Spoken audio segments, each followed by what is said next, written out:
अरे रघु, 2 किलो शक्कर तो देना। यह लीजिए। अरे वह रघु क्या है ना, मेरे पास अभी पैसे नहीं है और घर में चाय बन रही है और चीनी खत्म हो गई, इसलिए तुम्हारे पास आ गया। तुम पैसे कल ले लेना। वैसे भी हम कहाँ भागे जा रहे हैं, इसी गांव के तो है। कोई बात नहीं भाई, तुम कल पैसे दे देना। थोड़ी देर बाद रघु की दुकान पर राकेश नाम का आदमी आता है और बोलता है, अरे रघु, 1 किलो चावल देना। अरे कहाँ जा रहे हो भाई, चावल के पैसे नहीं दिए। माफ करना रघु, मेरे पास पैसे नहीं है और घर में खाने का दाना तक नहीं है। अगर आज तुमने यह चावल नहीं दिए तो आज मेरे पूरे परिवार को भूखा ही सोना पड़ेगा। अच्छा ठीक है भाई, कोई बात नहीं, तुम बाद में पैसे दे देना। दूसरे दिन राकेश फिर से आता है और उधारी पर सामान लेकर जाता है। ऐसा वह लगातार करने लगता है। अरे भाई, तुम लोगों को इतना उधारी देते फिरते हो, इसमें तुम्हारा नुकसान नहीं होता और सामान लाने के लिए तुम्हारे पास धन कहाँ से आता है? सब ईश्वर की कृपा है। ईश्वर की कृपा से मेरी दुकान बहुत अच्छी चलती है और जिसे जरूरत होती है मैं उसे उधारी पर सामान दे देता हूं। वैसे भी वह लोग कहां भागे जा रहे हैं, आज न कल उधारी चुका ही देंगे। जरूरत के समय तो दूसरों की सहायता करनी चाहिए ना। अभी राकेश को ही देख लो, बेचारा कितनी तंगी में चल रहा है। अगर आज मैं चावल देने से इनकार कर देता तो उसका परिवार भूखा सोता। रघु, तुम बहुत भोले हो, शायद तुम नहीं जानते। राकेश के पास पैसे होते हैं लेकिन वह जानबूझकर तुम्हें पैसे नहीं देता। वह तुम्हारी अच्छाई का फायदा उठा रहा है। क्या बात कर रहे हो भाई, मैं बिल्कुल सही कह रहा हूँ। कल ही राकेश ने नया पंखा लिया है और हमारे गांव में शर्मा के लड़के की शादी है। न उसकी शादी के लिए तो उसने नए कपड़े तक बनवा लिए और तुम कहते हो कि उसके घर में खाने तक को अनाज नहीं। वह तुम्हें बेवकूफ बना रहा है और तुम बन रहे हो। वह बड़ी चालाकी से तुमसे सामान लेकर जाता है। अच्छा तो यह बात है, कल आने दो, उसे बताता हूँ। ये क्या तुम आज भी मुफ्त में सामान लेकर आ गए? हाँ भाग्यवान, हमारे गांव में रघु नाम का जो बकरा है वह रोज मेरी बात में आ जाता है। मैं उसके सामने थोड़ा सा रो देता हूं और वह मुझ पर तरस खाकर उधारी पर मुझे सामान दे देता है। लेकिन ऐसा कब तक चलेगा? वह कब तक तुम्हें सामान देगा? कभी ना कभी तो तुम्हें उसके पैसे देने ही होंगे। अरे तुम चिंता मत करो, मैं और उस रघु के पैसे दूंगा, बिल्कुल भी नहीं। वैसे भी उसकी दुकान तो बहुत अच्छी चल रही है। थोड़ा सा सामान मुफ्त में दे देगा तो उसका क्या ही चला जाएगा। अगर उसने पैसे मांगे भी, मैं उसके सामने रोकर दिखावा कर दूंगा कि मेरे पास पैसे नहीं हैं। वह बेवकूफ तुरंत मान जाएगा और खुद ही कहेगा कि कोई बात नहीं, बाद में दे देना। और वह गांव में सिर्फ मुझे ही थोड़ी उधारी देता है, और भी लोग हैं। कल तुम देखना, कल मैं उसे 5 किलो गेहूं मुफ्त में लेकर आता हूं। दूसरे दिन राकेश फिर रघु की दुकान पर जाता है और 5 किलो गेहूं मांगता है। राकेश, अब मैं तुम्हें सामान तभी दूंगा जब तुम मेरे पुराने पैसे लौटा दोगे। अब तक तुमने पूरे 500 रुपए का सामान मुझसे उधारी पर ले लिया है। वह पैसे चुका दो, फिर ही मैं तुम्हें गेहूं दूंगा। ऐसा मत कहो रघु, मेरा बेटा बहुत बीमार है और उसे बहुत भूख लगी है। घर में खाने के लिए एक दाना अनाज तक नहीं है। सारा कुछ खत्म हो गया है। अगर तुम मेरी मदद नहीं करोगे तो मेरा बेटा भूखा मर जाएगा। मैं बहुत उम्मीद से तुम्हारे पास आया हूं। बस करो राकेश, और कितना झूठ बोलोगे? भगवान ना करें कि तुम्हारा बेटा सच में ही बीमार हो जाए। क्यों इतना झूठ बोल रहे हो? चंद रुपए बचाने के लिए तुम इतना गिर सकते हो? मैंने सोचा भी नहीं था। मुझे तुम्हारे बारे में सब कुछ पता है। तुम जानबूझकर मेरे पास आकर मुफ्त में सामान ले जाते हो। अब मैं तुम्हारी कुछ नहीं सुनूंगा, तुम्हें मेरे पैसे देने ही होंगे। आज तुम्हें कोई सामान नहीं दूंगा। अरे 5 किलो गेहूं तो मांगा है, पूरे गेहूं की बोरी तो नहीं मांगी। थोड़ी सी मदद कर दोगे तो तुम्हारा क्या जाएगा? और तुम तो ऐसे कह रहे हो जैसे पूरे गांव में मैं ही एक अकेला हूं जो तुमसे उधारी लेता फिरता हूं। और भी तो लोग हैं, उन लोगों को भी तुम उधारी देते हो। हाँ देता हूं, लेकिन वह लोग तुम्हारी तरह नहीं हैं। उन सब ने मुझे पैसे दिए हैं, लेकिन एक तुम ही ऐसे हो जिसने मुझे आज तक उधारी के पैसे नहीं लौटाए। तुमने झूठ बोल बोलकर मुझे सामान लिया है। अगर सचमुच तुम्हें जरूरत होती तो मैं तुम्हारी सहायता भी कर देता, लेकिन तुमने झूठ बोला है और यह गलत है। अच्छा, तो तुम मुझे सामान नहीं दोगे? देख लेना, जिस दुकान के भरोसे तुम इतना अकड़ के बोल रहे हो ना, एक दिन वही दुकान बंद हो जाएगी, तब तुम्हें समझ आएगा। तुम्हारे कहने से कुछ नहीं होने वाला। मुझे मेरे कर्मों पर और मेरे ईश्वर पर पूरा भरोसा है, लेकिन अगर मैं तुम जैसे लोगों को उधारी देता फिरूंगा तो जरूर मेरी एक दिन दुकान बंद हो जाएगी। अब निकलो यहां से, तुम्हें कुछ नहीं मिलने वाला अभी के लिए। अभी के लिए मैं यहां से जा रहा हूं, लेकिन तुम्हें इसकी कीमत चुकानी पड़ेगी। क्या हुआ, आज खाली हाथ आ गए? हाँ कुंती, उसे मेरे बारे में पता चल गया है। आज तो उसने साफ साफ सामान देने से मना कर दिया। आज तो उसके तेवर कुछ अलग ही थे। बड़ा अकड़ के बात कर रहा था। उसे तो सबक सिखाना पड़ेगा। उसकी यह अकड़ उसकी दुकान की वजह से है, जो बहुत चल रही है। उससे उसे अच्छा मुनाफा होता है। आज जिस तरह से उसने मुझसे बात की, मुझे उस पर बहुत गुस्सा आ रहा है। अगर उसकी दुकान ना उसे छीन ली तो मेरा भी नाम राकेश नहीं। वैसे तुम करने क्या वाले हो? मैं सिर्फ बोलूंगा नहीं, करके दिखाऊंगा, तुम देख लेना उसी दिन। राकेश रात में चोरी छुपे रघु की दुकान पर जाता है और अनाज में मिलावट करके आता है। 2 दिन बाद एक आदमी आता है। ए रघु, बाहर निकल। तूने अनाज में क्या मिलाया था? तेरे दुकान का आटा खाकर मेरे घर के सारे लोग बीमार पड़ गए। भाई साहब, आप ये क्या कह रहे हैं? ऐसा कैसे हो सकता है? भला मैं अनाज में कुछ क्यों मिलाऊंगा? हाँ भाई साहब, आप बिल्कुल सही कह रहे हैं। कल मैं इनके यहाँ से चावल लेकर गई थी। उसे चावल में दूसरे भी नकली मिलावटी चावल थे। राकेश ये बातें सुन बहुत खुश हो जाता है और बीच में आकर बोलता है, छी छी रघु, तुम चंद रुपए के लिए इतना गिर सकते हो? मैं तो कभी सोचा भी नहीं था। तुम पैसों के लालच में आकर दूसरों के जीवन से खिलवाड़ कर रहे हो। तुम्हारे इस मिलावटी खाने से किसी की जान भी जा सकती थी। सब लोग तुम पर भरोसा करते हैं और तुमसे सामान खरीदते हैं, और तुमने उनके साथ ऐसा किया। तुम्हें शर्म आनी चाहिए। यह सब झूठ है। आप सब लोग मेरे बातों पर यकीन क्यों नहीं करते? मैंने ऐसा कुछ भी नहीं किया है। मैं इतने सालों से दुकान चल रहा हूं। मैंने बहुत ईमानदारी से यह दुकान चलाई है। मैंने कभी बेईमानी नहीं की। झूठ मत बोल। अब सबको तेरी सच्चाई पता चल गई है। अब तेरा झूठ बोलने का कोई फायदा नहीं। भाई, लोग देख क्या रहे हो? इसने हमारे बच्चों की जान से खिलवाड़ किया है। इसको सबक मिलना ही चाहिए। मारो इसे। नहीं नहीं, रुक जाओ सब। इस बात का फैसला पंचायत में होगा। सरपंच जी, मेरी बात का यकीन कीजिए, मैंने कुछ भी नहीं किया है। सरपंच जी, यह झूठ बोल रहा है। इसने लालच में आकर यह सब कुछ किया है। वही मैं सोचूं कि लोगों को उधारी ही क्यों दिया करता है।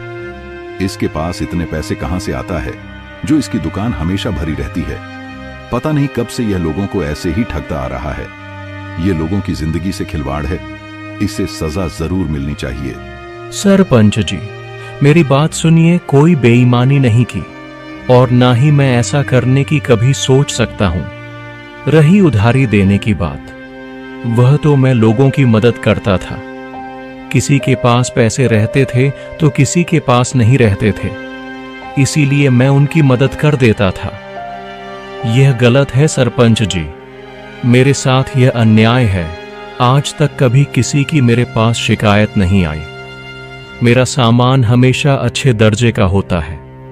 फिर आज ही क्यों? इसमें मेरा कोई हाथ नहीं है। मैंने कुछ नहीं किया। सरपंच जी, यह झूठ बोल रहा है। मैंने इसे अपनी आंखों से देखा है। अनाज में मिलावट करते हुए इस बात का मैं गवाह हूं। आज से ही नहीं, यह कई दिनों से मिलावट करता आ रहा है, लेकिन शायद तब कम मिलावट करता था इसलिए पकड़ा नहीं गया। लेकिन अब यह लालच में जाकर ज्यादा मिलावट कर रहा है, इसलिए लोगों की तबीयत खराब होने लगी। राकेश बिल्कुल ठीक कह रहा है। रघु को सजा मिलनी चाहिए। इसे यहाँ रहने का कोई अधिकार नहीं। इसे धक्के मारकर गांव से बाहर निकाल दो। रघु, हम तुम्हें भला आदमी समझते थे, लेकिन तुम इतनी घटिया किस्म के आदमी निकलोगे यह हमें नहीं पता था। तुमने गांव वालों की जान से खिलवाड़ किया है। सारे लोग तुम पर भरोसा कर तुम्हारे दुकान से सामान ले जाते थे। आज उनकी जान पर बन आई है, वह भी सिर्फ तुम्हारी वजह से। तुमने पैसों के लालच में आकर लोगों को धोखा दिया है, उनके साथ बेईमानी की है। तुम्हें इसकी सजा जरूर मिलेगी। तुम्हें अभी इसी वक्त यह गांव छोड़कर यहां से जाना होगा। तुम्हें इन गांव में रहने का कोई अधिकार नहीं है। सरपंच जी, मैं बेकसूर हूँ, मेरी बात तो सुनिए। ऐसा मत कीजिए, मैं कहाँ जाऊंगा? वह दुकान ही तो मेरी कमाई का जरिया है। मैं क्या काम करूंगा, कहाँ रहूंगा? मेरे बारे में कुछ सोचिए सरपंच जी। वह तो तुम्हें बेईमानी और धोखाधड़ी करने से पहले सोचना था। अब हमने फैसला सुना दिया है और सारे गांव वालों को भी यह फैसला मंजूर है। तुम्हें यहाँ से जाना ही होगा। रघु निराश हो जाता है और अपनी पत्नी को लेकर गांव छोड़कर चला जाता है। अब हम कहाँ जाएंगे, कहाँ रहेंगे? ये सब क्या हो गया? मैंने तो कभी सोचा भी नहीं था कि ऐसा भी कुछ होगा। आपने कितनी ईमानदारी से कितने सालों से ये दुकान चलाई है, लेकिन आज तक ऐसा नहीं हुआ। ये सब हुआ तो हुआ कैसे? और ये सब इल्जाम आप पर कैसे लग गया? मैं नहीं जानता शोभा, लेकिन यह जरूर किसी की चाल है। मुझे तो राकेश पर ही शक है। उस दिन मैं राकेश को उधारी देने से मना किया था। जरूर उसने ही यह सब किया है। मैंने तो आपसे पहले ही कहा था कि लोगों को उधारी देना अच्छी बात नहीं है। आपने ही उसे सिर पर चढ़ा रखा था। अब देख लिया आपने, इतने दिनों तक उसकी मदद के बदले में उसने आपको क्या दिया? अब जो हुआ सो हुआ। शोभा, हमें अपने रहने का इंतजाम करना होगा।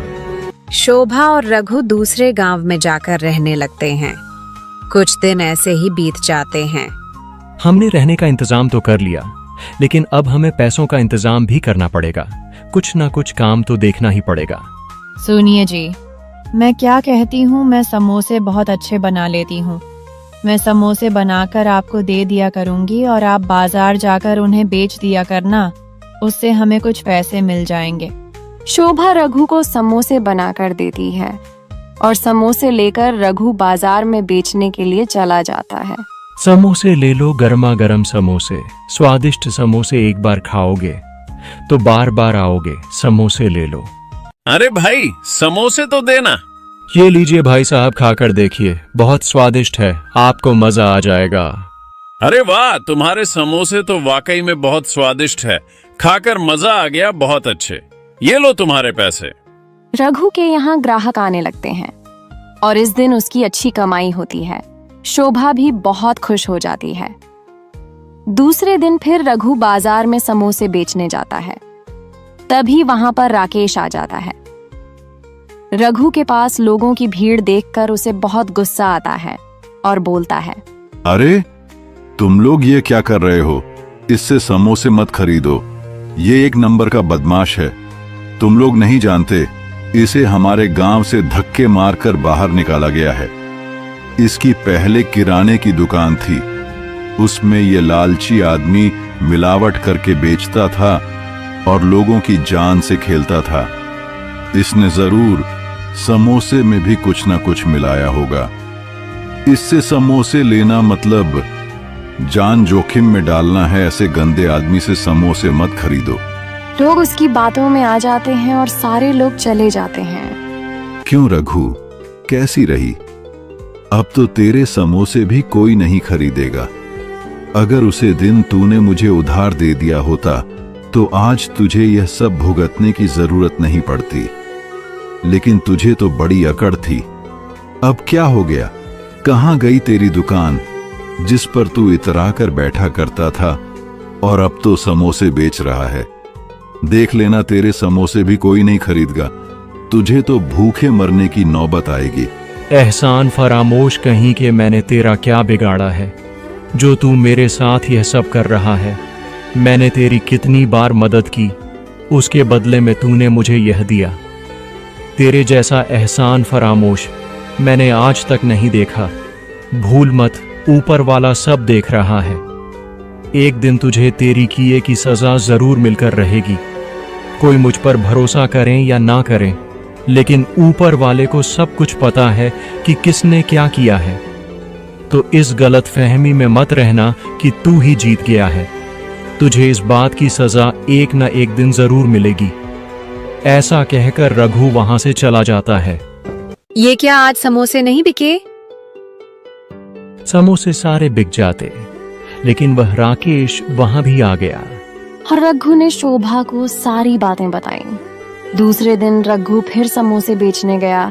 तभी एक बूढ़ी औरत उसे नीचे गिरी हुई दिखाई दी। अरे माँ जी, क्या हुआ?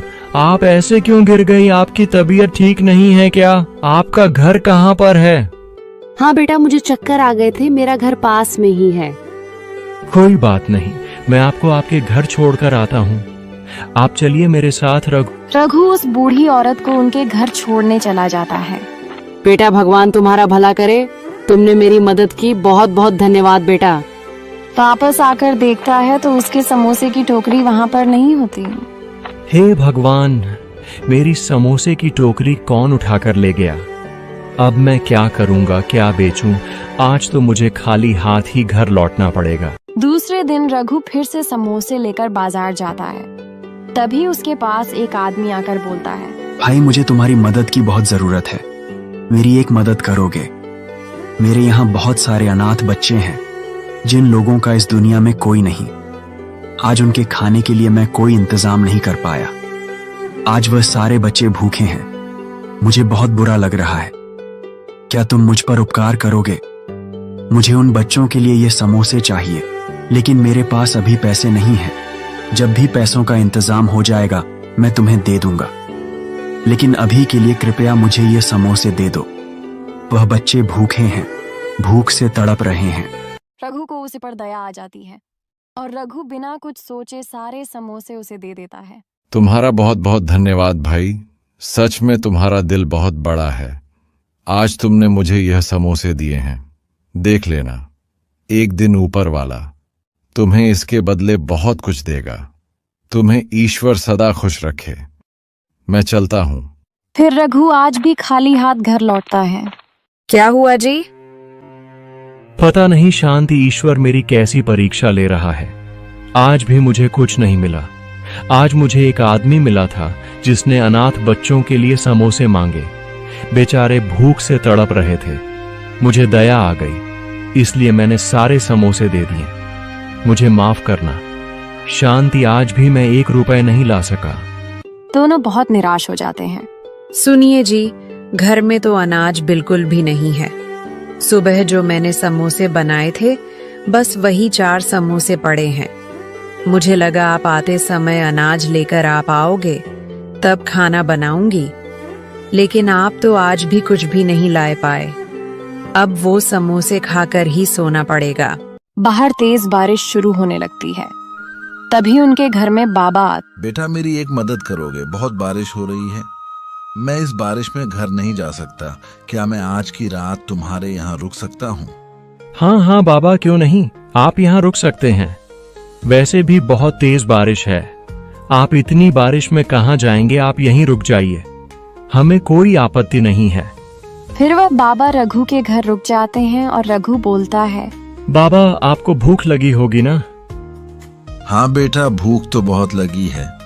अगर कुछ खाने को होगा तो दे दो। जी बाबा, मैं अभी लेकर आया। शोभा, मुझे लगता है जो समोसे बचे हैं वह भी हमारे हिस्से के नहीं हैं। अब यह बाबा जो आ चुके हैं, ये समोसे अब उनके हिस्से के हैं। घर आए मेहमान को हम ऐसे भूखे नहीं रख सकते, भले ही हमें भूखा क्यों ना रहना पड़े। हाँ, बिल्कुल सही कह रहे हैं। एक काम कीजिए, अब यह सब समोसे बाबा को दे दीजिए। कोई बात नहीं, आज हम भूखे ही रह लेंगे। फिर रघु वह सारे समोसे बाबा को दे देता है और बाबा वह समोसे खाकर सो जाते हैं। दूसरे दिन सुबह जब रघु और शोभा आकर देखते हैं तो बाबा अपनी जगह पर नहीं होते। उनकी जगह पर सोने के सिक्कों से भरा मटका रखा होता है। दोनों यह देखकर दंग रह जाते हैं। हे भगवान, इतने सारे सोने के सिक्के, और वह बाबा कहाँ गए? दोनों मिलकर बाबा को ढूंढने की बहुत कोशिश करते हैं, लेकिन बाबा उन्हें दूर दूर तक कहीं दिखाई नहीं देते। दोनों घर वापस आ जाते हैं। शोभा, इसका मतलब वह कोई बाबा नहीं, साक्षात हमारे लिए भगवान ही थे। उन्होंने हमें यह धन दिया है। आप बिल्कुल सही कह रहे हैं। मैं ना कहती थी कि ईश्वर हमारी परीक्षा ले रहे हैं। आपने हमेशा दूसरों की सहायता की है, हमेशा दूसरों के बारे में पहले सोचा है, हमेशा सच्चाई और ईमानदारी से अपना जीवन जिया है। भला ईश्वर आपके साथ बुरा कैसे होने दे सकते हैं? आज प्रभु ने हमारी सुन ली। आज उन्होंने हमारी सारी समस्याओं का समाधान कर दिया है। हे ऊपर वाले, आपका बहुत बहुत धन्यवाद। आपको कोटि कोटि प्रणाम। उस दिन के बाद रघु की जिंदगी ही बदल जाती है। रघु अब बहुत बड़ा आदमी बन जाता है। उसके पास खेत खलियान, बड़ा सा घर, सब कुछ होता है। एक दिन रघु को एक आदमी भीख मांगता हुआ दिखाई देता है। रघु उसके पास जाकर देखता है तो वह आदमी कोई और नहीं, राकेश ही होता है। अरे राकेश, तुम्हारी ऐसी हालत कैसे हो गई? तुम भीख मांग रहे हो। राकेश रघु को देखकर चौंक जाता है। उसे बहुत बड़ा धक्का लगता है। क्या बताऊं, मेरे बेटे की तबीयत बहुत खराब है। उसके ऑपरेशन के लिए डॉक्टर साहब ने बहुत पैसे मांगे हैं। उसके इलाज के लिए मेरे खेत तक बिक गए। अब मेरे पास कुछ नहीं बचा है, इसलिए भीख मांग रहा हूँ। तुम उठो यहाँ से, मैं तुम्हारे बच्चे का इलाज में कराऊंगा। वो जरूर ठीक हो जाएगा, तुम चिंता मत करो। रघु राकेश के बच्चे का इलाज करवाता है और राकेश को थोड़े बहुत पैसे भी देता है। रघु मेरे भाई, मुझे माफ कर दे। मुझे मेरे किए की सजा मिली है, यह मेरे ही कर्मों की सजा है। मैंने तेरे साथ इतना बुरा किया, तुझे गांव से तक निकाल दिया गया, वह भी सिर्फ मेरी वजह से। तेरी तो कोई गलती भी नहीं थी, फिर भी तूने मेरी मदद की, मेरे बच्चे की जान बचाई। आज तू मेरे लिए किसी भगवान से कम नहीं है। मुझे माफ कर दे रघु। मैंने यह सब गुस्से में आकर किया, मेरी मत ही मारी गई थी। मैंने तुझ जैसे ईमानदार और नेक दिल आदमी पर झूठे इल्जाम लगाए। मुझे माफ कर दे। राकेश, तुझे तेरी गलती का एहसास हो गया ना, यही काफी है। मैंने तुझे माफ किया। अब तू घर जा और घर जाकर अपने बेटे के अच्छे से देखभाल करना, और किसी चीज की जरूरत पड़े तो मुझे बताना, मैं तुम्हारी मदद जरूर करूंगा। मैं ऐसे घर नहीं जाऊंगा। आज तू भी मेरे साथ चलेगा। मैं सारे गांव वालों के सामने, सारे पंचायत के सामने तुझसे माफी मांगकर सबकी गलतफहमी दूर करना चाहता हूँ। तू राकेश रघु को अपने गांव लेकर जाता है और सारे लोगों के सामने माफी मांगता है। राकेश, तुम्हें शर्म आनी चाहिए। तुम इतना घिनौना काम कैसे कर सकते हो?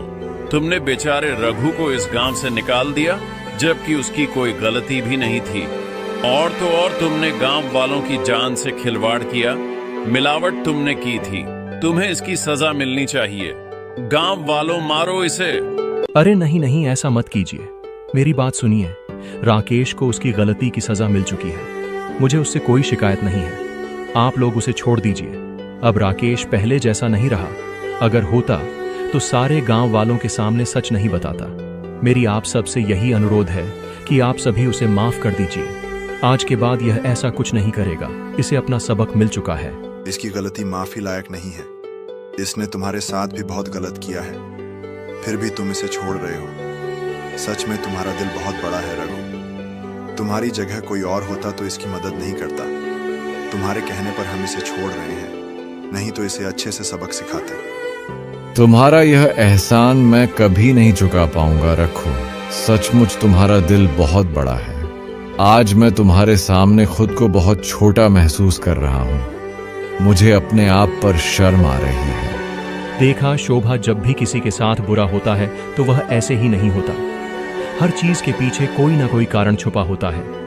रात के बाद सवेरा जरूर होता है। अगर हम यह गांव छोड़कर नहीं गए होते तो आज यह दिन ना आता। तो आज हमारे पास इतना सब कुछ नहीं होता, इतना धन भी नहीं होता। अच्छे दिन देखने के लिए बुरे दिन देखना भी जरूरी है। भगवान किसी न किसी रूप में परीक्षा भी लेते हैं और उसका फल भी देते हैं।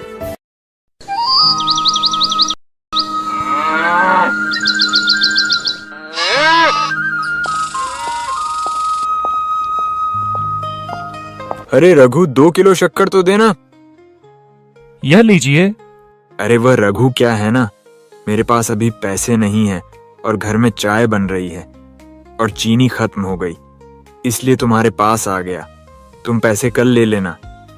वैसे भी हम कहाँ भागे जा रहे हैं, इसी गांव के तो है। कोई बात नहीं भाई, तुम कल पैसे दे देना। थोड़ी देर बाद रघु की दुकान पर राकेश नाम का आदमी आता है और बोलता है, अरे रघु, 1 किलो चावल देना। अरे कहाँ जा रहे हो भाई, चावल के पैसे नहीं दिए। माफ करना रघु, मेरे पास पैसे नहीं हैं और घर में खाने का दाना तक नहीं है। अगर आज तुमने यह चावल नहीं दिए तो आज मेरे पूरे परिवार को भूखा ही सोना पड़ेगा। अच्छा ठीक है भाई, कोई बात नहीं, तुम बाद में पैसे दे देना। दूसरे दिन राकेश फिर से आता है और उधारी पर सामान लेकर जाता है। ऐसा वह लगातार करने लगता है। अरे भाई, तुम लोगों को इतना उधारी देते फिरते हो, इसमें तुम्हारा नुकसान नहीं होता और सामान लाने के लिए तुम्हारे पास धन कहाँ से आता है? सब ईश्वर की कृपा है। ईश्वर की कृपा से मेरी दुकान बहुत अच्छी चलती है और जिसे जरूरत होती है मैं उसे उधारी पर सामान दे देता हूं। वैसे भी वह लोग कहां भागे जा रहे हैं, आज न कल उधारी चुका ही देंगे। जरूरत के समय तो दूसरों की सहायता करनी चाहिए ना। अभी राकेश को ही देख लो, बेचारा कितनी तंगी में चल रहा है। अगर आज मैं चावल देने से इनकार कर देता तो उसका परिवार भूखा सोता। रघु, तुम बहुत भोले हो, शायद तुम नहीं जानते। राकेश के पास पैसे होते हैं लेकिन वह जानबूझकर तुम्हें पैसे नहीं देता। वह तुम्हारी अच्छाई का फायदा उठा रहा है। क्या बात कर रहे हो भाई? मैं बिल्कुल सही कह रहा हूँ। कल ही राकेश ने नया पंखा लिया है और हमारे गांव में शर्मा के लड़के की शादी है। न उसकी शादी के लिए तो उसने नए कपड़े तक बनवा लिए और तुम कहते हो कि उसके घर में खाने तक को अनाज नहीं। वह तुम्हें बेवकूफ बना रहा है और तुम बन रहे हो। वह बड़ी चालाकी से तुमसे सामान लेकर जाता है। अच्छा तो यह बात है, कल आने दो, उसे बताता हूँ। ये क्या तुम आज भी मुफ्त में सामान लेकर आ गए? हाँ भाग्यवान, हमारे गांव में रघु नाम का जो बकरा है वह रोज मेरी बात में आ जाता है। मैं उसके सामने थोड़ा सा रो देता हूं और वह मुझ पर तरस खाकर उधारी पर मुझे सामान दे देता है। लेकिन ऐसा कब तक चलेगा? वह कब तक तुम्हें सामान देगा? कभी ना कभी तो तुम्हें उसके पैसे देने ही होंगे। अरे तुम चिंता मत करो, मैं और उस रघु के पैसे दूंगा, बिल्कुल भी नहीं। वैसे भी उसकी दुकान तो बहुत अच्छी चल रही है। थोड़ा सा सामान मुफ्त में दे देगा तो उसका क्या ही चला जाएगा। अगर उसने पैसे मांगे भी मैं उसके सामने रोकर दिखावा कर दूंगा कि मेरे पास पैसे नहीं हैं। वह बेवकूफ तुरंत मान जाएगा और खुद ही कहेगा कि कोई बात नहीं, बाद में दे देना। और वह गांव में सिर्फ मुझे ही थोड़ी उधारी देता है, और भी लोग हैं। कल तुम देखना, कल मैं उसे 5 किलो गेहूं मुफ्त में लेकर आता हूं। दूसरे दिन राकेश फिर रघु की दुकान पर जाता है और 5 किलो गेहूं मांगता है। राकेश, अब मैं तुम्हें सामान तभी दूंगा जब तुम मेरे पुराने पैसे लौटा दोगे। अब तक तुमने पूरे 500 रुपए का सामान मुझसे उधारी पर ले लिया है। वह पैसे चुका दो, फिर ही मैं तुम्हें गेहूं दूंगा। ऐसा मत कहो रघु, मेरा बेटा बहुत बीमार है और उसे बहुत भूख लगी है। घर में खाने के लिए एक दाना अनाज तक नहीं है। सारा कुछ खत्म हो गया है।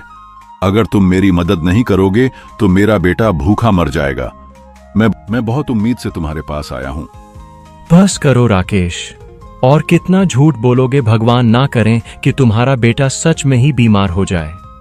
क्यों इतना झूठ बोल रहे हो? चंद रुपए बचाने के लिए तुम इतना गिर सकते हो? मैंने सोचा भी नहीं था। मुझे तुम्हारे बारे में सब कुछ पता है। तुम जानबूझकर मेरे पास आकर मुफ्त में सामान ले जाते हो। अब मैं तुम्हारी कुछ नहीं सुनूंगा, तुम्हें मेरे पैसे देने ही होंगे।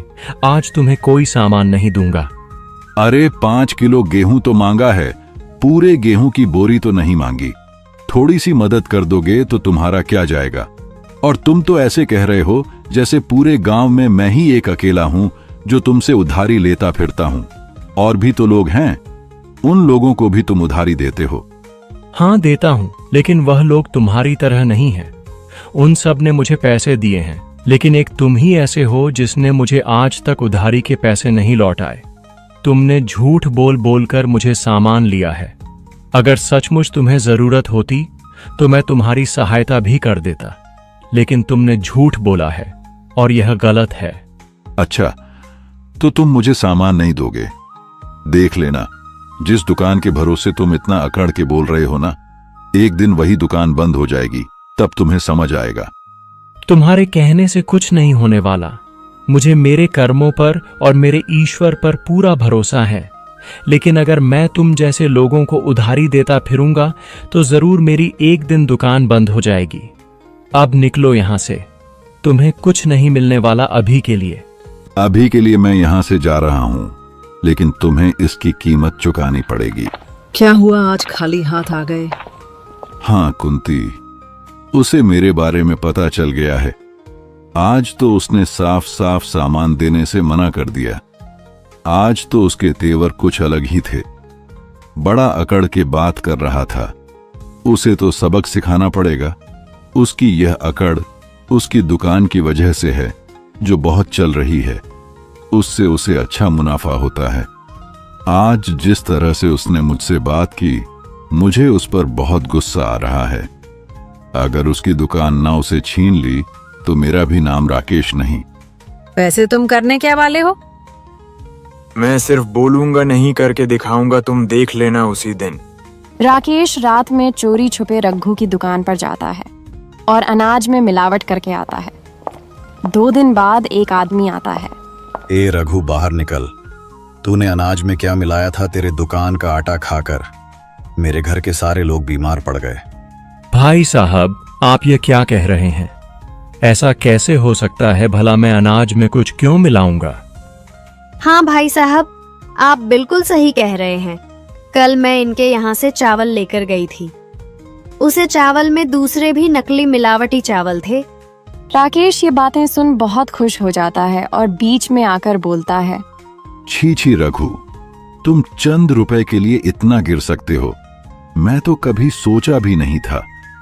तुम पैसों के लालच में आकर दूसरों के जीवन से खिलवाड़ कर रहे हो। तुम्हारे इस मिलावटी खाने से किसी की जान भी जा सकती थी। सब लोग तुम पर भरोसा करते हैं और तुमसे सामान खरीदते हैं, और तुमने उनके साथ ऐसा किया। तुम्हें शर्म आनी चाहिए। यह सब झूठ है। आप सब लोग मेरे बातों पर यकीन क्यों नहीं करते? मैंने ऐसा कुछ भी नहीं किया है। मैं इतने सालों से दुकान चल रहा हूं। मैंने बहुत ईमानदारी से यह दुकान चलाई है। मैंने कभी बेईमानी नहीं की। झूठ मत बोल। अब सबको तेरी सच्चाई पता चल गई है। अब तेरा झूठ बोलने का कोई फायदा नहीं। भाई, लोग देख क्या रहे हो? इसने हमारे बच्चों की जान से खिलवाड़ किया है। इसको सबक मिलना ही चाहिए। मारो इसे। नहीं नहीं, रुक जाओ सब। इस बात का फैसला पंचायत में होगा। सरपंच जी, मेरी बात का यकीन कीजिए, मैंने कुछ भी नहीं किया है। सरपंच जी, यह झूठ बोल रहा है। इसने लालच में आकर यह सब कुछ किया है। वही मैं सोचूं कि लोगों को उधारी ही क्यों दिया करता है। इसके पास इतने पैसे कहां से आता है, जो इसकी दुकान हमेशा भरी रहती है। पता नहीं कब से यह लोगों को ऐसे ही ठगता आ रहा है। यह लोगों की जिंदगी से खिलवाड़ है। इसे सजा जरूर मिलनी चाहिए। सरपंच जी, मेरी बात सुनिए। कोई बेईमानी नहीं की और ना ही मैं ऐसा करने की कभी सोच सकता हूं। रही उधारी देने की बात, वह तो मैं लोगों की मदद करता था। किसी के पास पैसे रहते थे तो किसी के पास नहीं रहते थे, इसीलिए मैं उनकी मदद कर देता था। यह गलत है सरपंच जी। मेरे साथ यह अन्याय है। आज तक कभी किसी की मेरे पास शिकायत नहीं आई। मेरा सामान हमेशा अच्छे दर्जे का होता है। फिर आज ही क्यों? इसमें मेरा कोई हाथ नहीं है। मैंने कुछ नहीं किया। सरपंच जी, यह झूठ बोल रहा है। मैंने इसे अपनी आंखों से देखा है। अनाज में मिलावट करते हुए इस बात का मैं गवाह हूं। आज से ही नहीं, यह कई दिनों से मिलावट करता आ रहा है, लेकिन शायद तब कम मिलावट करता था इसलिए पकड़ा नहीं गया। लेकिन अब यह लालच में जाकर ज्यादा मिलावट कर रहा है, इसलिए लोगों की तबीयत खराब होने लगी। राकेश बिल्कुल ठीक कह रहा है। रघु को सजा मिलनी चाहिए। इसे यहाँ रहने का कोई अधिकार नहीं। इसे धक्के मारकर गांव से बाहर निकाल दो। रघु, हम तुम्हें भला आदमी समझते थे, लेकिन तुम इतनी घटिया किस्म के आदमी निकलोगे यह हमें नहीं पता था। तुमने गांव वालों की जान से खिलवाड़ किया है। सारे लोग तुम पर भरोसा कर तुम्हारे दुकान से सामान ले जाते थे। आज उनकी जान पर बन आई है, वह भी सिर्फ तुम्हारी वजह से। तुमने पैसों के लालच में आकर लोगों को धोखा दिया है, उनके साथ बेईमानी की है। तुम्हें इसकी सजा जरूर मिलेगी। तुम्हें अभी इसी वक्त यह गांव छोड़कर यहां से जाना होगा। तुम्हें इन गांव में रहने का कोई अधिकार नहीं है। सरपंच जी, मैं बेकसूर हूँ, मेरी बात तो सुनिए। ऐसा मत कीजिए, मैं कहाँ जाऊंगा? वह दुकान ही तो मेरी कमाई का जरिया है। मैं क्या काम करूंगा, कहाँ रहूंगा? मेरे बारे में कुछ सोचिए सरपंच जी। वह तो तुम्हें बेईमानी और धोखाधड़ी करने से पहले सोचना था। अब हमने फैसला सुना दिया है और सारे गांव वालों को भी यह फैसला मंजूर है। तुम्हें यहाँ से जाना ही होगा। रघु निराश हो जाता है और अपनी पत्नी को लेकर गांव छोड़कर चला जाता है। अब हम कहाँ जाएंगे, कहाँ रहेंगे? ये सब क्या हो गया? मैंने तो कभी सोचा भी नहीं था कि ऐसा भी कुछ होगा। आपने कितनी ईमानदारी से कितने सालों से ये दुकान चलाई है, लेकिन आज तक ऐसा नहीं हुआ। ये सब हुआ तो हुआ कैसे? और ये सब इल्जाम आप पर कैसे लग गया? मैं नहीं जानता शोभा, लेकिन यह जरूर किसी की चाल है। मुझे तो राकेश पर ही शक है। उस दिन मैं राकेश को उधारी देने से मना किया था। जरूर उसने ही यह सब किया है। मैंने तो आपसे पहले ही कहा था कि लोगों को उधारी देना अच्छी बात नहीं है। आपने ही उसे सिर पर चढ़ा रखा था। अब देख लिया आपने, इतने दिनों तक उसकी मदद के बदले में उसने आपको क्या दिया? अब जो हुआ सो हुआ। शोभा, हमें अपने रहने का इंतजाम करना होगा। शोभा और रघु दूसरे गांव में जाकर रहने लगते हैं। कुछ दिन ऐसे ही बीत जाते हैं। हमने रहने का इंतजाम तो कर लिया, लेकिन अब हमें पैसों का इंतजाम भी करना पड़ेगा। कुछ ना कुछ काम तो देखना ही पड़ेगा। सुनिए जी, मैं क्या कहती हूँ, मैं समोसे बहुत अच्छे बना लेती हूँ। मैं समोसे बनाकर आपको दे दिया करूँगी और आप बाजार जाकर उन्हें बेच दिया करना। उससे हमें कुछ पैसे मिल जाएंगे। शोभा रघु को समोसे बनाकर देती है और समोसे लेकर रघु बाजार में बेचने के लिए चला जाता है। समोसे ले लो, गर्मा गर्म समोसे, स्वादिष्ट समोसे। एक बार खाओगे तो बार बार आओगे। समोसे ले लो। अरे भाई, समोसे तो देना। ये लीजिए भाई साहब, खाकर देखिए, बहुत स्वादिष्ट है, आपको मजा आ जाएगा। अरे वाह, तुम्हारे समोसे तो वाकई में बहुत स्वादिष्ट है, खाकर मजा आ गया, बहुत अच्छे। ये लो तुम्हारे पैसे। रघु के यहाँ ग्राहक आने लगते हैं और इस दिन उसकी अच्छी कमाई होती है। शोभा भी बहुत खुश हो जाती है। दूसरे दिन फिर रघु बाजार में समोसे बेचने जाता है। तभी वहां पर राकेश आ जाता है। रघु के पास लोगों की भीड़ देखकर उसे बहुत गुस्सा आता है और बोलता है, अरे तुम लोग ये क्या कर रहे हो? इससे समोसे मत खरीदो, ये एक नंबर का बदमाश है। तुम लोग नहीं जानते, इसे हमारे गांव से धक्के मारकर बाहर निकाला गया है। इसकी पहले किराने की दुकान थी, उसमें ये लालची आदमी मिलावट करके बेचता था और लोगों की जान से खेलता था। इसने जरूर समोसे में भी कुछ ना कुछ मिलाया होगा। इससे समोसे लेना मतलब जान जोखिम में डालना है। ऐसे गंदे आदमी से समोसे मत खरीदो। लोग उसकी बातों में आ जाते हैं और सारे लोग चले जाते हैं। क्यों रघु, कैसी रही? अब तो तेरे समोसे भी कोई नहीं खरीदेगा। अगर उसे दिन तूने मुझे उधार दे दिया होता तो आज तुझे यह सब भुगतने की जरूरत नहीं पड़ती। लेकिन तुझे तो बड़ी अकड़ थी। अब क्या हो गया? कहां गई तेरी दुकान जिस पर तू इतरा कर बैठा करता था और अब तो समोसे बेच रहा है? देख लेना, तेरे समोसे भी कोई नहीं खरीदेगा। तुझे तो भूखे मरने की नौबत आएगी। एहसान फरामोश कहीं कि मैंने तेरा क्या बिगाड़ा है जो तू मेरे साथ यह सब कर रहा है। मैंने तेरी कितनी बार मदद की, उसके बदले में तूने मुझे यह दिया। तेरे जैसा एहसान फरामोश मैंने आज तक नहीं देखा। भूल मत, ऊपर वाला सब देख रहा है। एक दिन तुझे तेरी किए की सजा जरूर मिलकर रहेगी। कोई मुझ पर भरोसा करें या ना करें, लेकिन ऊपर वाले को सब कुछ पता है कि किसने क्या किया है। तो इस गलत फहमी में मत रहना कि तू ही जीत गया है। तुझे इस बात की सजा एक न एक दिन जरूर मिलेगी। ऐसा कहकर रघु वहां से चला जाता है। ये क्या आज समोसे नहीं बिके? समोसे सारे बिक जाते, लेकिन वह राकेश वहां भी आ गया। और रघु ने शोभा को सारी बातें बताई। दूसरे दिन रघु फिर समोसे बेचने गया। तभी एक बूढ़ी औरत उसे नीचे गिरी हुई दिखाई दी। अरे माँ जी, क्या हुआ? आप ऐसे क्यों गिर गई? आपकी तबीयत ठीक नहीं है क्या? आपका घर कहाँ पर है? हाँ बेटा, मुझे चक्कर आ गए थे। मेरा घर पास में ही है। कोई बात नहीं, मैं आपको आपके घर छोड़कर आता हूँ। आप चलिए मेरे साथ। रघु उस बूढ़ी औरत को उनके घर छोड़ने चला जाता है। बेटा, भगवान तुम्हारा भला करे। तुमने मेरी मदद की, बहुत बहुत धन्यवाद बेटा। वापस आकर देखता है तो उसके समोसे की टोकरी वहाँ पर नहीं होती। हे भगवान, मेरी समोसे की टोकरी कौन उठाकर ले गया? अब मैं क्या करूँगा, क्या बेचूं? आज तो मुझे खाली हाथ ही घर लौटना पड़ेगा। दूसरे दिन रघु फिर से समोसे लेकर बाजार जाता है। तभी उसके पास एक आदमी आकर बोलता है, भाई मुझे तुम्हारी मदद की बहुत जरूरत है। मेरी एक मदद करोगे? मेरे यहाँ बहुत सारे अनाथ बच्चे हैं जिन लोगों का इस दुनिया में कोई नहीं। आज उनके खाने के लिए मैं कोई इंतजाम नहीं कर पाया।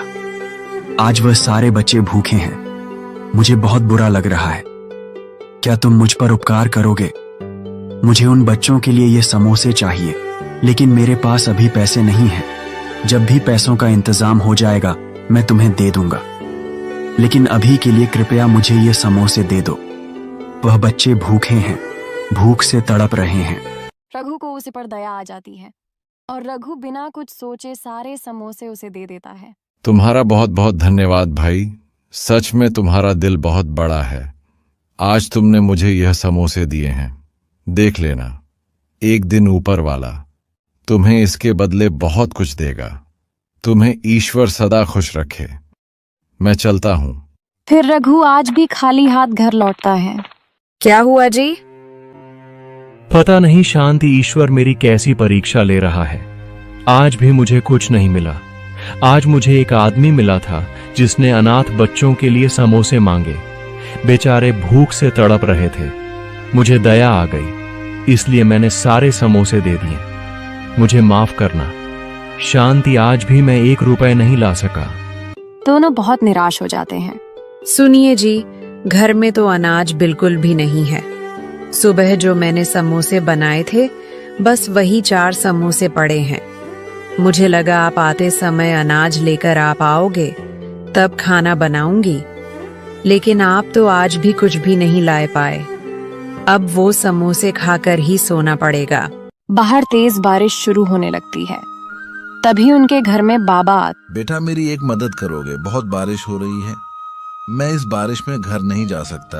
क्या मैं आज की रात तुम्हारे यहाँ रुक सकता हूँ? हाँ हाँ बाबा, क्यों नहीं, आप यहाँ रुक सकते हैं। वैसे भी बहुत तेज बारिश है। आप इतनी बारिश में कहाँ जाएंगे? आप यहीं रुक जाइए, हमें कोई आपत्ति नहीं है। फिर वह बाबा रघु के घर रुक जाते हैं और रघु बोलता है, बाबा आपको भूख लगी होगी ना? हाँ बेटा, भूख तो बहुत लगी है। अगर कुछ खाने को होगा तो दे दो। जी बाबा, मैं अभी लेकर आया। शोभा, मुझे लगता है जो समोसे बचे हैं वह भी हमारे हिस्से के नहीं हैं। अब यह बाबा जो आ चुके हैं, ये समोसे अब उनके हिस्से के हैं। घर आए मेहमान को हम ऐसे भूखे नहीं रख सकते, भले ही हमें भूखा क्यों ना रहना पड़े। हाँ, बिल्कुल सही कह रहे हैं। एक काम कीजिए, अब यह सब समोसे बाबा को दे दीजिए। कोई बात नहीं, आज हम भूखे ही रह लेंगे। फिर रघु वह सारे समोसे बाबा को दे देता है और बाबा वह समोसे खाकर सो जाते हैं। दूसरे दिन सुबह जब रघु और शोभा आकर देखते हैं तो बाबा अपनी जगह पर नहीं होते। उनकी जगह पर सोने के सिक्कों से भरा मटका रखा होता है। दोनों यह देखकर दंग रह जाते हैं। हे भगवान, इतने सारे सोने के सिक्के, और वह बाबा कहाँ गए? दोनों मिलकर बाबा को ढूंढने की बहुत कोशिश करते हैं, लेकिन बाबा उन्हें दूर दूर तक कहीं दिखाई नहीं देते। दोनों घर वापस आ जाते हैं। शोभा, इसका मतलब वह कोई बाबा नहीं, साक्षात हमारे लिए भगवान ही थे। उन्होंने हमें यह धन दिया है। आप बिल्कुल सही कह रहे हैं। मैं ना कहती थी कि ईश्वर हमारी परीक्षा ले रहे हैं। आपने हमेशा दूसरों की सहायता की है, हमेशा दूसरों के बारे में पहले सोचा है, हमेशा सच्चाई और ईमानदारी से अपना जीवन जिया है। भला ईश्वर आपके साथ बुरा कैसे होने दे सकते हैं? आज प्रभु ने हमारी सुन ली। आज उन्होंने हमारी सारी समस्याओं का समाधान कर दिया है। हे ऊपर वाले, आपका बहुत बहुत धन्यवाद। आपको कोटि कोटि प्रणाम। उस दिन के बाद रघु की जिंदगी ही बदल जाती है। रघु अब बहुत बड़ा आदमी बन जाता है। उसके पास खेत खलियान, बड़ा सा घर, सब कुछ होता है। एक दिन रघु को एक आदमी भीख मांगता हुआ दिखाई देता है। रघु उसके पास जाकर देखता है तो वह आदमी कोई और नहीं, राकेश ही होता है। अरे राकेश, तुम्हारी ऐसी हालत कैसे हो गई? तुम भीख मांग रहे हो। राकेश रघु को देखकर चौंक जाता है। उसे बहुत बड़ा धक्का लगता है। क्या बताऊं, मेरे बेटे की तबीयत बहुत खराब है। उसके ऑपरेशन के लिए डॉक्टर साहब ने बहुत पैसे मांगे हैं। उसके इलाज के लिए मेरे खेत तक बिक गए। अब मेरे पास कुछ नहीं बचा है, इसलिए भीख मांग रहा हूँ। तुम उठो यहाँ से, मैं तुम्हारे बच्चे का इलाज में कराऊंगा। वो जरूर ठीक हो जाएगा, तुम चिंता मत करो। रघु राकेश के बच्चे का इलाज करवाता है और राकेश को थोड़े बहुत पैसे भी देता है।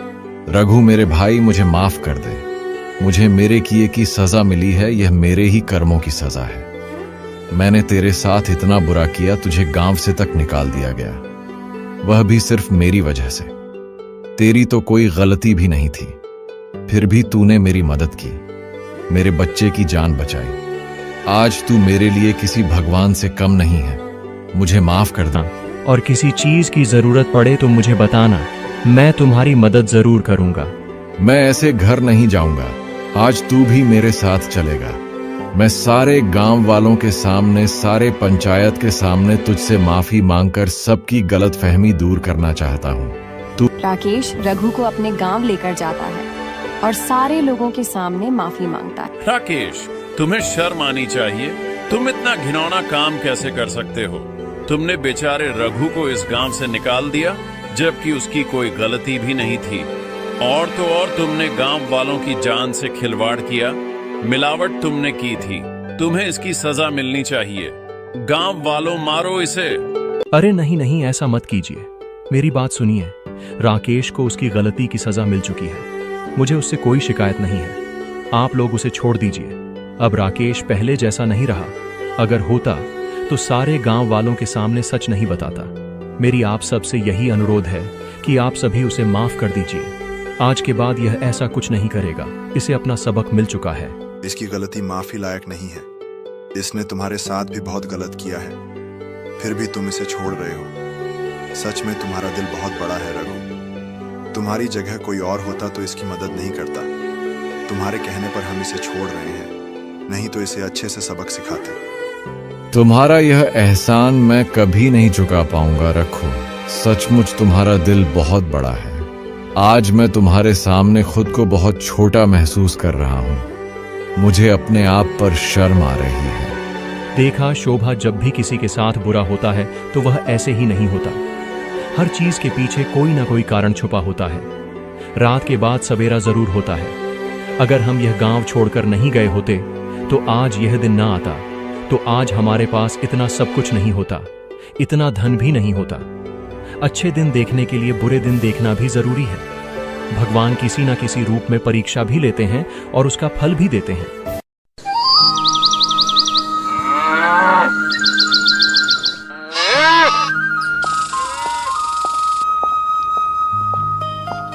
अरे रघु, 2 किलो शक्कर तो देना। यह लीजिए। अरे वह रघु क्या है ना, मेरे पास अभी पैसे नहीं हैं और घर में चाय बन रही है और चीनी खत्म हो गई, इसलिए तुम्हारे पास आ गया। तुम पैसे कल ले लेना। वैसे भी हम कहाँ भागे जा रहे हैं, इसी गांव के तो है। कोई बात नहीं भाई, तुम कल पैसे दे देना। थोड़ी देर बाद रघु की दुकान पर राकेश नाम का आदमी आता है और बोलता है, अरे रघु, 1 किलो चावल देना। अरे कहाँ जा रहे हो भाई, चावल के पैसे नहीं दिए। माफ करना रघु, मेरे पास पैसे नहीं है और घर में खाने का दाना तक नहीं है। अगर आज तुमने यह चावल नहीं दिए तो आज मेरे पूरे परिवार को भूखा ही सोना पड़ेगा। अच्छा ठीक है भाई, कोई बात नहीं, तुम बाद में पैसे दे देना। दूसरे दिन राकेश फिर से आता है और उधारी पर सामान लेकर जाता है। ऐसा वह लगातार करने लगता है। अरे भाई, तुम लोगों को इतना उधारी देते फिरते हो, इसमें तुम्हारा नुकसान नहीं होता और सामान लाने के लिए तुम्हारे पास धन कहाँ से आता है? सब ईश्वर की कृपा है। ईश्वर की कृपा से मेरी दुकान बहुत अच्छी चलती है और जिसे जरूरत होती है मैं उसे उधारी पर सामान दे देता हूं। वैसे भी वह लोग कहां भागे जा रहे हैं, आज न कल उधारी चुका ही देंगे। जरूरत के समय तो दूसरों की सहायता करनी चाहिए ना। अभी राकेश को ही देख लो, बेचारा कितनी तंगी में चल रहा है। अगर आज मैं चावल देने से इनकार कर देता तो उसका परिवार भूखा सोता। रघु, तुम बहुत भोले हो, शायद तुम नहीं जानते। राकेश के पास पैसे होते हैं लेकिन वह जानबूझकर तुम्हें पैसे नहीं देता। वह तुम्हारी अच्छाई का फायदा उठा रहा है। क्या बात कर रहे हो भाई? मैं बिल्कुल सही कह रहा हूँ। कल ही राकेश ने नया पंखा लिया है और हमारे गांव में शर्मा के लड़के की शादी है। न उसकी शादी के लिए तो उसने नए कपड़े तक बनवा लिए और तुम कहते हो कि उसके घर में खाने तक को अनाज नहीं। वह तुम्हें बेवकूफ बना रहा है और तुम बन रहे हो। वह बड़ी चालाकी से तुमसे सामान चलेगा। वह कब तक तुम्हें सामान देगा? कभी ना कभी तो तुम्हें उसके पैसे देने ही होंगे। अरे तुम चिंता मत करो, मैं और उस रघु के पैसे दूंगा। बिल्कुल भी नहीं। वैसे भी उसकी दुकान तो बहुत अच्छी चल रही है। थोड़ा सा सामान मुफ्त में दे देगा तो उसका क्या ही चला जाएगा। अगर उसने पैसे मांगे भी मैं उसके सामने रोकर दिखावा कर दूंगा कि मेरे पास पैसे नहीं हैं। वह बेवकूफ तुरंत मान जाएगा और खुद ही कहेगा कि कोई बात नहीं, बाद में दे देना। और वह गांव में सिर्फ मुझे ही थोड़ी उधारी देता है, और भी लोग हैं। कल तुम देखना, कल मैं उसे 5 किलो गेहूं मुफ्त में लेकर आता हूं।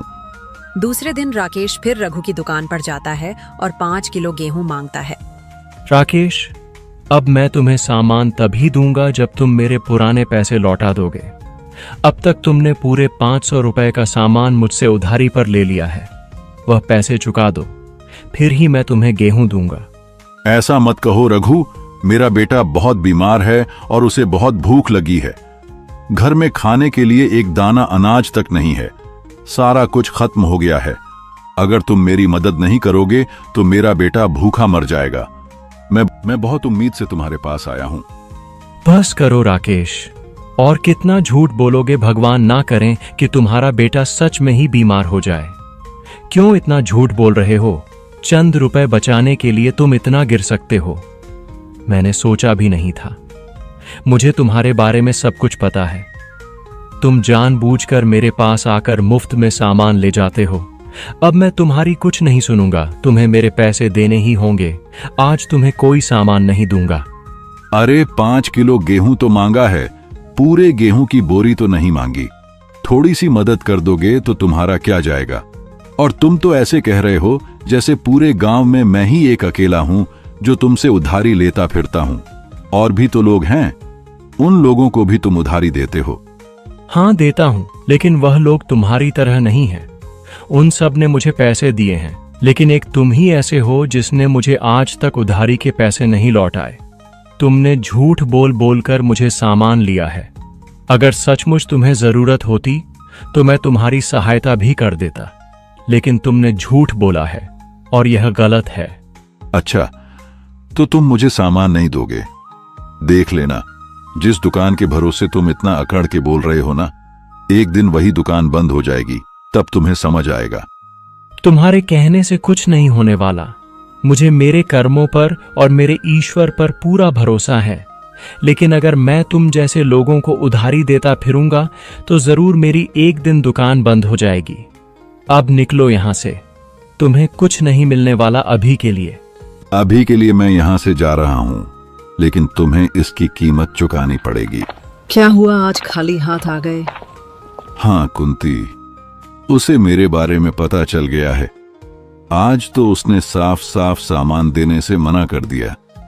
आज तो उसके तेवर कुछ अलग ही थे। बड़ा अकड़ के बात कर रहा था।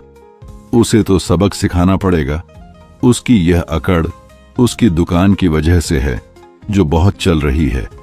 उससे उसे अच्छा मुनाफा होता है।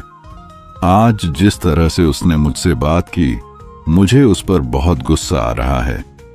अगर उसकी दुकान ना उसे छीन ली तो मेरा भी नाम राकेश नहीं। वैसे तुम करने क्या वाले हो? मैं सिर्फ बोलूंगा नहीं, करके दिखाऊंगा, तुम देख लेना उसी दिन। राकेश रात में चोरी छुपे रघु की दुकान पर जाता है और अनाज में मिलावट करके आता है। 2 दिन बाद एक आदमी आता है। ए रघु, बाहर निकल। तूने अनाज में क्या मिलाया था? तेरे दुकान का आटा खाकर मेरे घर के सारे लोग बीमार पड़ गए। भाई साहब, आप ये क्या कह रहे हैं? ऐसा कैसे हो सकता है? भला मैं अनाज में कुछ क्यों मिलाऊंगा?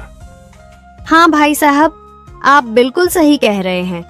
कल मैं इनके यहाँ से चावल लेकर गई थी। उसे चावल में दूसरे भी नकली मिलावटी चावल थे। राकेश ये बातें सुन बहुत खुश हो जाता है और बीच में आकर बोलता है, छी छी रघु, तुम चंद रुपए के लिए इतना गिर सकते हो?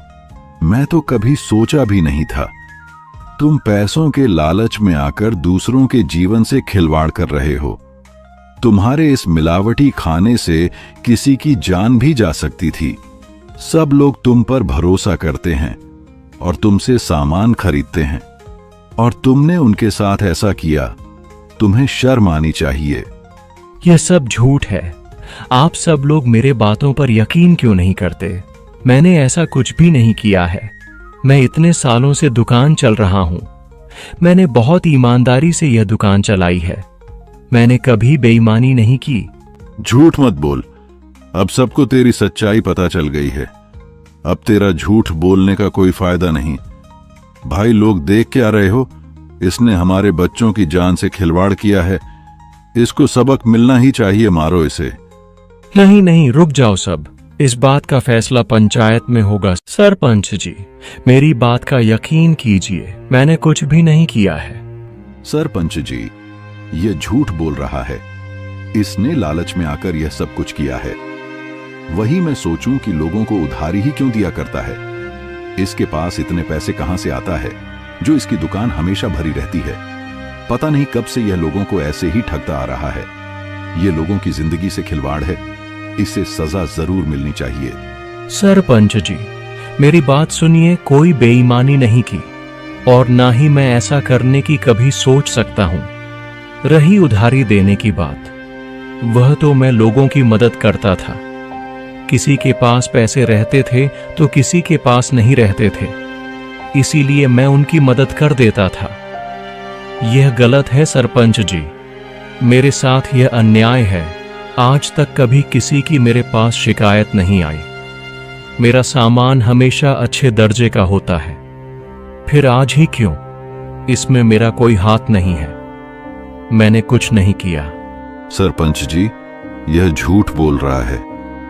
मैंने इसे अपनी आंखों से देखा है। अनाज में मिलावट करते हुए इस बात का मैं गवाह हूं।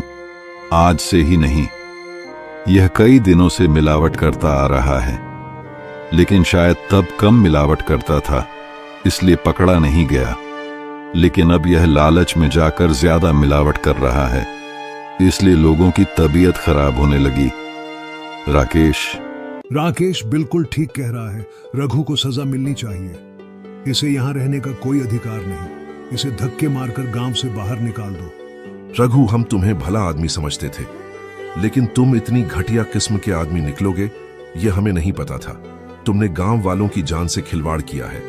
सारे लोग तुम पर भरोसा कर तुम्हारे दुकान से सामान ले जाते थे। आज उनकी जान पर बन आई है, वह भी सिर्फ तुम्हारी वजह से। तुमने पैसों के लालच में आकर लोगों को धोखा दिया है, उनके साथ बेईमानी की है।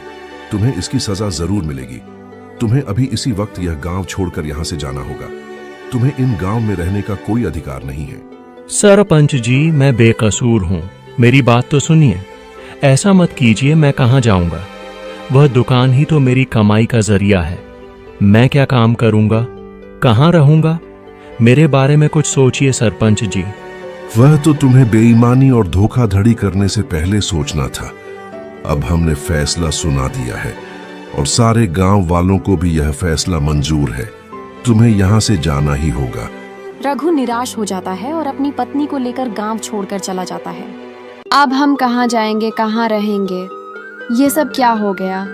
मैंने तो कभी सोचा भी नहीं था कि ऐसा भी कुछ होगा। आपने कितनी ईमानदारी से कितने सालों से ये दुकान चलाई है, लेकिन आज तक ऐसा नहीं हुआ। ये सब हुआ तो हुआ कैसे?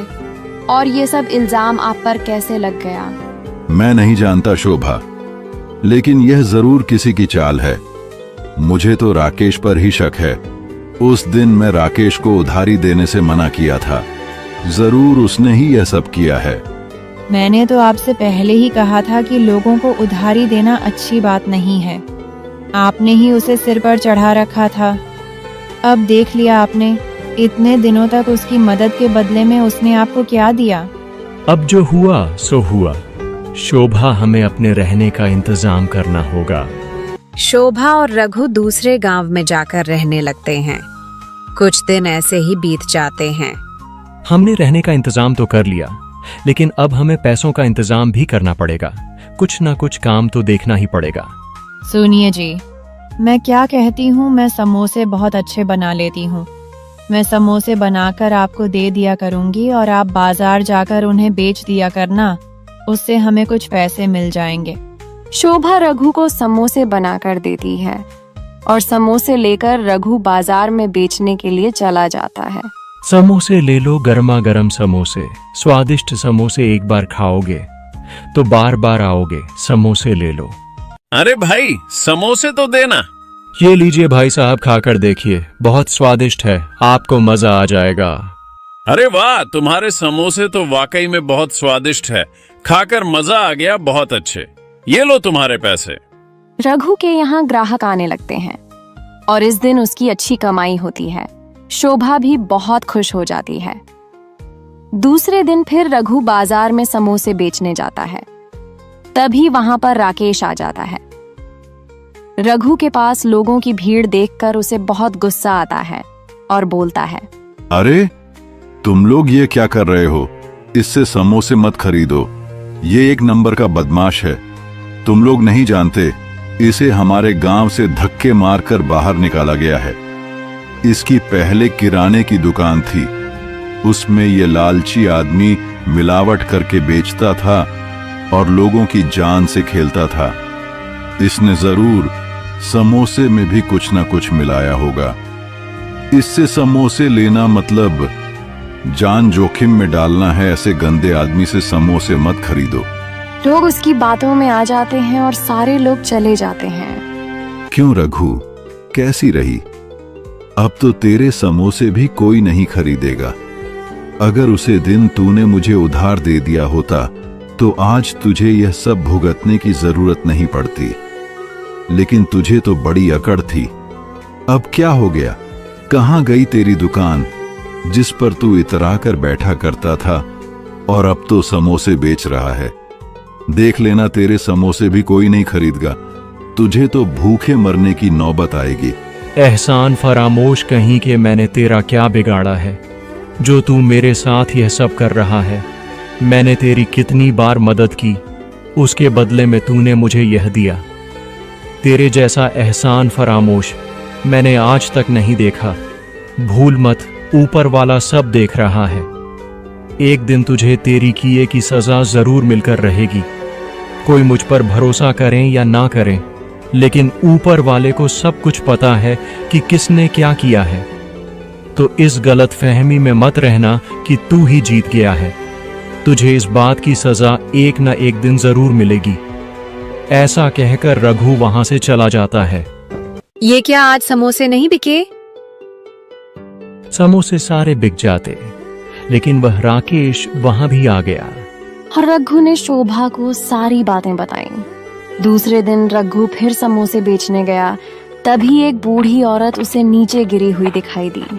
अरे माँ जी, क्या हुआ? आप ऐसे क्यों गिर गई? आपकी तबीयत ठीक नहीं है क्या? आपका घर कहाँ पर है? हाँ बेटा, मुझे चक्कर आ गए थे, मेरा घर पास में ही है। कोई बात नहीं, मैं आपको आपके घर छोड़कर आता हूँ। आप चलिए मेरे साथ। रघु उस बूढ़ी औरत को उनके घर छोड़ने चला जाता है। बेटा, भगवान तुम्हारा भला करे, तुमने मेरी मदद की, बहुत बहुत धन्यवाद बेटा। वापस आकर देखता है तो उसके समोसे की टोकरी वहाँ पर नहीं होती। हे भगवान, मेरी समोसे की टोकरी कौन उठाकर ले गया? अब मैं क्या करूँगा, क्या बेचूं? आज तो मुझे खाली हाथ ही घर लौटना पड़ेगा। दूसरे दिन रघु फिर से समोसे लेकर बाजार जाता है। तभी उसके पास एक आदमी आकर बोलता है, भाई मुझे तुम्हारी मदद की बहुत जरूरत है। मेरी एक मदद करोगे? मेरे यहाँ बहुत सारे अनाथ बच्चे हैं जिन लोगों का इस दुनिया में कोई नहीं। आज उनके खाने के लिए मैं कोई इंतजाम नहीं कर पाया। आज वह सारे बच्चे भूखे हैं। मुझे बहुत बुरा लग रहा है। क्या तुम मुझ पर उपकार करोगे? मुझे उन बच्चों के लिए ये समोसे चाहिए, लेकिन मेरे पास अभी पैसे नहीं हैं। जब भी पैसों का इंतजाम हो जाएगा मैं तुम्हें दे दूंगा, लेकिन अभी के लिए कृपया मुझे ये समोसे दे दो। वह बच्चे भूखे हैं, भूख से तड़प रहे हैं। रघु को उस पर दया आ जाती है और रघु बिना कुछ सोचे सारे समोसे उसे दे देता है। तुम्हारा बहुत बहुत धन्यवाद भाई, सच में तुम्हारा दिल बहुत बड़ा है। आज तुमने मुझे यह समोसे दिए हैं, देख लेना, एक दिन ऊपर वाला तुम्हें इसके बदले बहुत कुछ देगा। तुम्हें ईश्वर सदा खुश रखे। मैं चलता हूँ। फिर रघु आज भी खाली हाथ घर लौटता है। क्या हुआ जी? पता नहीं शांति ईश्वर मेरी कैसी परीक्षा ले रहा है। आज भी मुझे कुछ नहीं मिला। आज मुझे एक आदमी मिला था जिसने अनाथ बच्चों के लिए समोसे मांगे। बेचारे भूख से तड़प रहे थे। मुझे दया आ गई, इसलिए मैंने सारे समोसे दे दिए। मुझे माफ करना शांति, आज भी मैं 1 रुपए नहीं ला सका। दोनों बहुत निराश हो जाते हैं। सुनिए जी, घर में तो अनाज बिल्कुल भी नहीं है। सुबह जो मैंने समोसे बनाए थे, बस वही 4 समोसे पड़े हैं। मुझे लगा आप आते समय अनाज लेकर आप आओगे, तब खाना बनाऊंगी, लेकिन आप तो आज भी कुछ भी नहीं लाए पाए।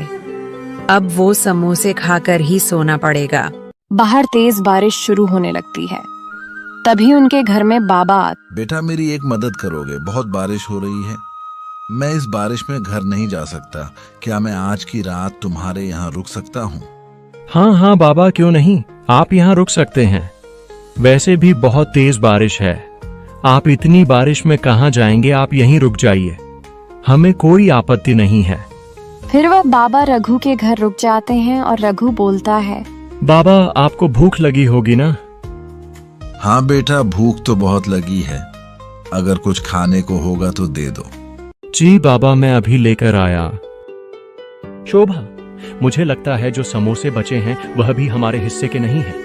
अब यह बाबा जो आ चुके हैं, ये समोसे अब उनके हिस्से के हैं। घर आए मेहमान को हम ऐसे भूखे नहीं रख सकते, भले ही हमें भूखा क्यों ना रहना पड़े। हाँ, बिल्कुल सही कह रहे हैं। एक काम कीजिए, अब यह सब समोसे बाबा को दे दीजिए। कोई बात नहीं, आज हम भूखे ही रह लेंगे। फिर रघु वह सारे समोसे बाबा को दे देता है और बाबा वह समोसे खाकर सो जाते हैं। दूसरे दिन सुबह जब रघु और शोभा आकर देखते हैं तो बाबा अपनी जगह पर नहीं होते। उनकी जगह पर सोने के सिक्कों से भरा मटका रखा होता है।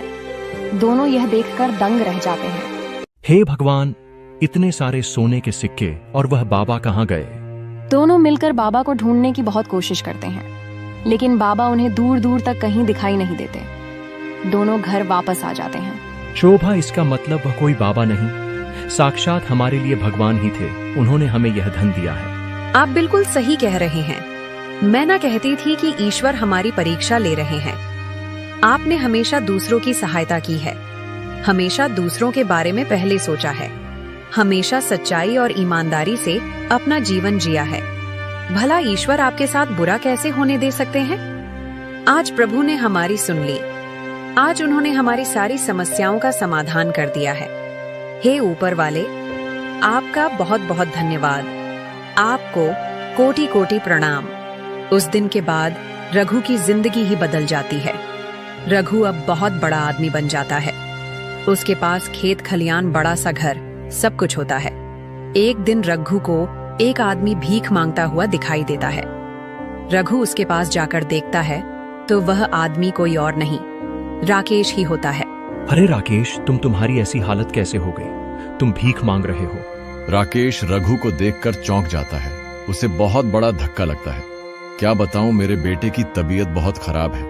उसके ऑपरेशन के लिए डॉक्टर साहब ने बहुत पैसे मांगे हैं। उसके इलाज के लिए मेरे खेत तक बिक गए। अब मेरे पास कुछ नहीं बचा है, इसलिए भीख मांग रहा हूँ। तुम उठो यहाँ से, मैं तुम्हारे बच्चे का इलाज में कराऊंगा। वो जरूर ठीक हो जाएगा, तुम चिंता मत करो। रघु राकेश के बच्चे का इलाज करवाता है और राकेश को थोड़े बहुत पैसे भी देता है। रघु मेरे भाई, मुझे माफ कर दे। मुझे मेरे किए की सजा मिली है, यह मेरे ही कर्मों की सजा है। मैंने तेरे साथ इतना बुरा किया, तुझे गांव से तक निकाल दिया गया, वह भी सिर्फ मेरी वजह से। तेरी तो कोई गलती भी नहीं थी, फिर भी तूने मेरी मदद की, मेरे बच्चे की जान बचाई। आज तू मेरे लिए किसी भगवान से कम नहीं है। मुझे माफ कर दे रघु। मैंने यह सब गुस्से में आकर किया। मेरी मति मारी गई थी। मैंने तुझ जैसे ईमानदार और नेक दिल आदमी पर झूठे इल्जाम लगाए। मुझे माफ कर दे। राकेश, तुझे तेरी गलती का एहसास हो गया ना, यही काफी है। मैंने तुझे माफ किया। अब तू घर जा और घर जाकर अपने बेटे के अच्छे से देखभाल करना, और किसी चीज की जरूरत पड़े तो मुझे बताना। मैं तुम्हारी मदद जरूर करूंगा। मैं ऐसे घर नहीं जाऊंगा। आज तू भी मेरे साथ चलेगा।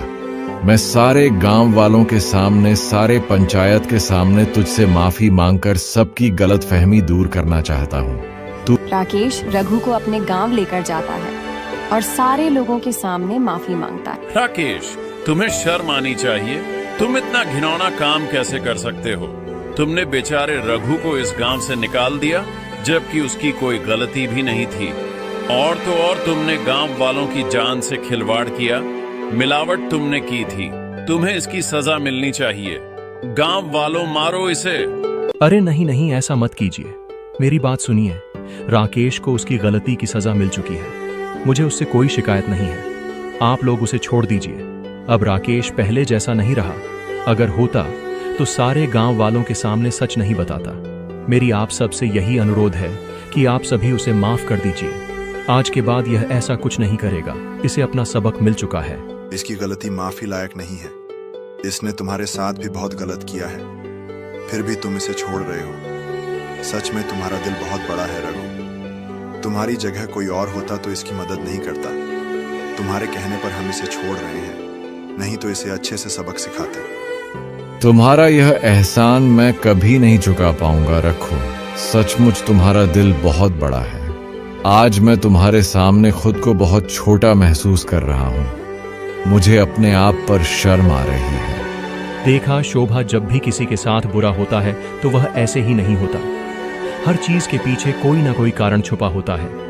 रात के बाद सवेरा जरूर होता है। अगर हम यह गांव छोड़कर नहीं गए होते तो आज यह दिन ना आता। तो आज हमारे पास इतना सब कुछ नहीं होता, इतना धन भी नहीं होता। अच्छे दिन देखने के लिए बुरे दिन देखना भी जरूरी है। भगवान किसी ना किसी रूप में परीक्षा भी लेते हैं और उसका फल भी देते हैं।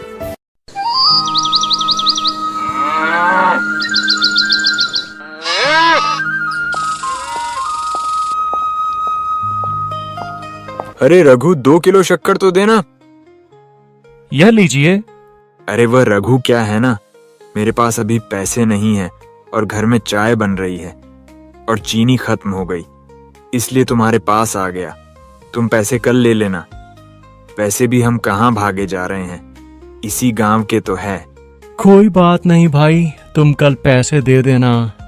थोड़ी देर बाद रघु की दुकान पर राकेश नाम का आदमी आता है और बोलता है, अरे रघु, 1 किलो चावल देना। अरे कहाँ जा रहे हो भाई? चावल के पैसे नहीं दिए।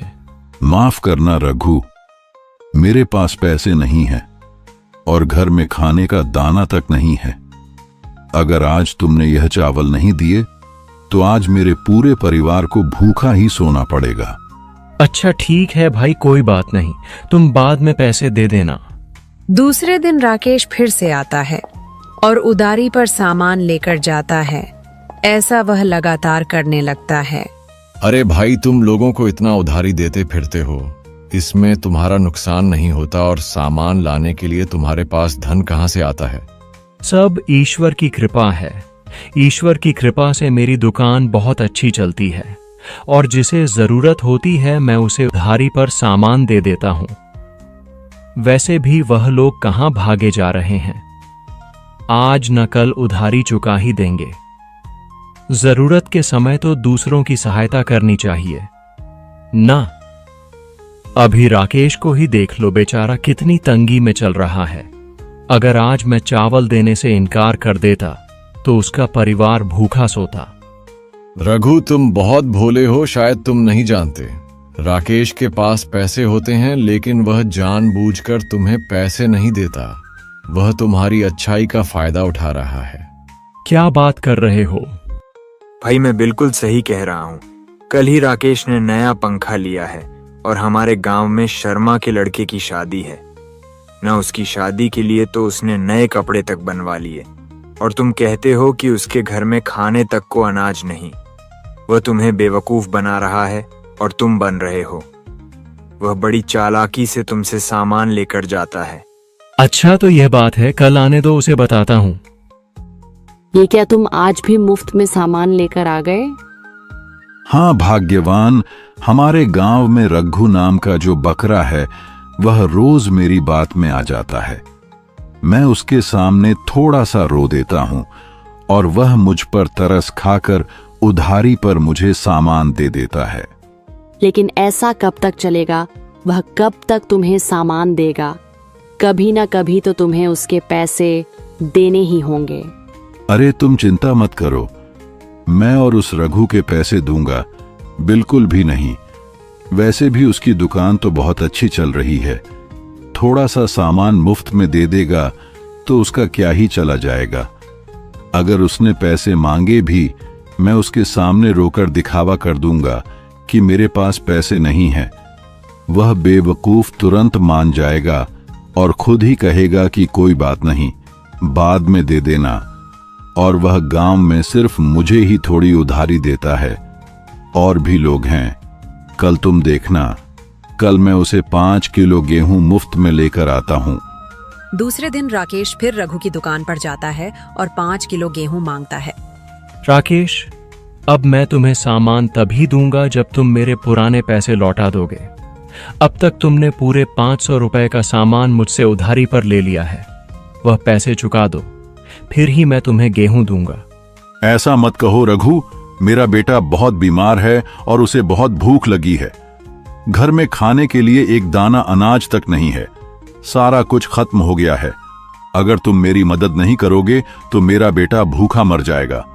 मैं बहुत उम्मीद से तुम्हारे पास आया हूं। बस करो राकेश, और कितना झूठ बोलोगे? भगवान ना करें कि तुम्हारा बेटा सच में ही बीमार हो जाए। क्यों इतना झूठ बोल रहे हो? चंद रुपए बचाने के लिए तुम इतना गिर सकते हो? मैंने सोचा भी नहीं था। मुझे तुम्हारे बारे में सब कुछ पता है। तुम जानबूझकर मेरे पास आकर मुफ्त में सामान ले जाते हो। अब मैं तुम्हारी कुछ नहीं सुनूंगा, तुम्हें मेरे पैसे देने ही होंगे। आज तुम्हें कोई सामान नहीं दूंगा। अरे 5 किलो गेहूं तो मांगा है, पूरे गेहूं की बोरी तो नहीं मांगी। थोड़ी सी मदद कर दोगे तो तुम्हारा क्या जाएगा? और तुम तो ऐसे कह रहे हो जैसे पूरे गांव में मैं ही एक अकेला हूं जो तुमसे उधारी लेता फिरता हूं। और भी तो लोग हैं, उन लोगों को भी तुम उधारी देते हो। हाँ देता हूं, लेकिन वह लोग तुम्हारी तरह नहीं हैं। उन सब ने मुझे पैसे दिए हैं, लेकिन एक तुम ही ऐसे हो जिसने मुझे आज तक उधारी के पैसे नहीं लौटाए। तुमने झूठ बोल बोलकर मुझे सामान लिया है। अगर सचमुच तुम्हें जरूरत होती तो मैं तुम्हारी सहायता भी कर देता, लेकिन तुमने झूठ बोला है और यह गलत है। अच्छा, तो तुम मुझे सामान नहीं दोगे? देख लेना, जिस दुकान के भरोसे तुम इतना अकड़ के बोल रहे हो ना, एक दिन वही दुकान बंद हो जाएगी, तब तुम्हें समझ आएगा। तुम्हारे कहने से कुछ नहीं होने वाला। मुझे मेरे कर्मों पर और मेरे ईश्वर पर पूरा भरोसा है, लेकिन अगर मैं तुम जैसे लोगों को उधारी देता फिरूंगा तो जरूर मेरी एक दिन दुकान बंद हो जाएगी। अब निकलो यहां से, तुम्हें कुछ नहीं मिलने वाला अभी के लिए। अभी के लिए मैं यहां से जा रहा हूं, लेकिन तुम्हें इसकी कीमत चुकानी पड़ेगी। क्या हुआ, आज खाली हाथ आ गए? हाँ कुंती, उसे मेरे बारे में पता चल गया है। आज तो उसने साफ साफ सामान देने से मना कर दिया। आज तो उसके तेवर कुछ अलग ही थे। बड़ा अकड़ के बात कर रहा था। उसे तो सबक सिखाना पड़ेगा। उसकी यह अकड़ उसकी दुकान की वजह से है, जो बहुत चल रही है। उससे उसे अच्छा मुनाफा होता है। आज जिस तरह से उसने मुझसे बात की, मुझे उस पर बहुत गुस्सा आ रहा है। अगर उसकी दुकान ना उसे छीन ली तो मेरा भी नाम राकेश नहीं। वैसे तुम करने क्या वाले हो? मैं सिर्फ बोलूंगा नहीं, करके दिखाऊंगा, तुम देख लेना उसी दिन। राकेश रात में चोरी छुपे रघु की दुकान पर जाता है और अनाज में मिलावट करके आता है। 2 दिन बाद एक आदमी आता है। ए रघु, बाहर निकल। तूने अनाज में क्या मिलाया था? तेरे दुकान का आटा खाकर मेरे घर के सारे लोग बीमार पड़ गए। भाई साहब, आप ये क्या कह रहे हैं? ऐसा कैसे हो सकता है? भला मैं अनाज में कुछ क्यों मिलाऊंगा? हाँ भाई साहब, आप बिल्कुल सही कह रहे हैं। कल मैं इनके यहाँ से चावल लेकर गई थी। उसे चावल में दूसरे भी नकली मिलावटी चावल थे। राकेश ये बातें सुन बहुत खुश हो जाता है और बीच में आकर बोलता है, छी छी रघु, तुम चंद रुपए के लिए इतना गिर सकते हो? मैं तो कभी सोचा भी नहीं था। तुम पैसों के लालच में आकर दूसरों के जीवन से खिलवाड़ कर रहे हो। तुम्हारे इस मिलावटी खाने से किसी की जान भी जा सकती थी। सब लोग तुम पर भरोसा करते हैं और तुमसे सामान खरीदते हैं, और तुमने उनके साथ ऐसा किया। तुम्हें शर्म आनी चाहिए। यह सब झूठ है। आप सब लोग मेरे बातों पर यकीन क्यों नहीं करते? मैंने ऐसा कुछ भी नहीं किया है। मैं इतने सालों से दुकान चल रहा हूं। मैंने बहुत ईमानदारी से यह दुकान चलाई है। मैंने कभी बेईमानी नहीं की। झूठ मत बोल। अब सबको तेरी सच्चाई पता चल गई है। अब तेरा झूठ बोलने का कोई फायदा नहीं। भाई, लोग देख क्या रहे हो? इसने हमारे बच्चों की जान से खिलवाड़ किया है। इसको सबक मिलना ही चाहिए। मारो इसे। नहीं नहीं, रुक जाओ सब। इस बात का फैसला पंचायत में होगा। सरपंच जी, मेरी बात का यकीन कीजिए, मैंने कुछ भी नहीं किया है। सरपंच जी, यह झूठ बोल रहा है। इसने लालच में आकर यह सब कुछ किया है। वही मैं सोचूं कि लोगों को उधारी ही क्यों दिया करता है। इसके पास इतने पैसे कहां से आता है, जो इसकी दुकान हमेशा भरी रहती है। पता नहीं कब से यह लोगों को ऐसे ही ठगता आ रहा है। यह लोगों की जिंदगी से खिलवाड़ है। इसे सजा जरूर मिलनी चाहिए। सरपंच जी, मेरी बात सुनिए। कोई बेईमानी नहीं की और ना ही मैं ऐसा करने की कभी सोच सकता हूं। रही उधारी देने की बात, वह तो मैं लोगों की मदद करता था। किसी के पास पैसे रहते थे तो किसी के पास नहीं रहते थे, इसीलिए मैं उनकी मदद कर देता था। यह गलत है सरपंच जी। मेरे साथ यह अन्याय है। आज तक कभी किसी की मेरे पास शिकायत नहीं आई। मेरा सामान हमेशा अच्छे दर्जे का होता है। फिर आज ही क्यों? इसमें मेरा कोई हाथ नहीं है। मैंने कुछ नहीं किया। सरपंच जी, यह झूठ बोल रहा है। मैंने इसे अपनी आंखों से देखा है। अनाज में मिलावट करते हुए इस बात का मैं गवाह हूं। आज से ही नहीं, यह कई दिनों से मिलावट करता आ रहा है। लेकिन शायद तब कम मिलावट करता था, इसलिए पकड़ा नहीं गया। लेकिन अब यह लालच में जाकर ज्यादा मिलावट कर रहा है, इसलिए लोगों की तबीयत खराब होने लगी। राकेश बिल्कुल ठीक कह रहा है। रघु को सजा मिलनी चाहिए। इसे यहाँ रहने का कोई अधिकार नहीं। इसे धक्के मारकर गांव से बाहर निकाल दो। रघु, हम तुम्हें भला आदमी समझते थे, लेकिन तुम इतनी घटिया किस्म के आदमी निकलोगे, यह हमें नहीं पता था। तुमने गांव वालों की जान से खिलवाड़ किया है। सारे लोग तुम पर भरोसा कर तुम्हारे दुकान से सामान ले जाते थे। आज उनकी जान पर बन आई है, वह भी सिर्फ तुम्हारी वजह से। तुमने पैसों के लालच में आकर लोगों को धोखा दिया है, उनके साथ बेईमानी की है। तुम्हें इसकी सजा जरूर मिलेगी। तुम्हें अभी इसी वक्त यह गांव छोड़कर यहां से जाना होगा। तुम्हें इन गांव में रहने का कोई अधिकार नहीं है।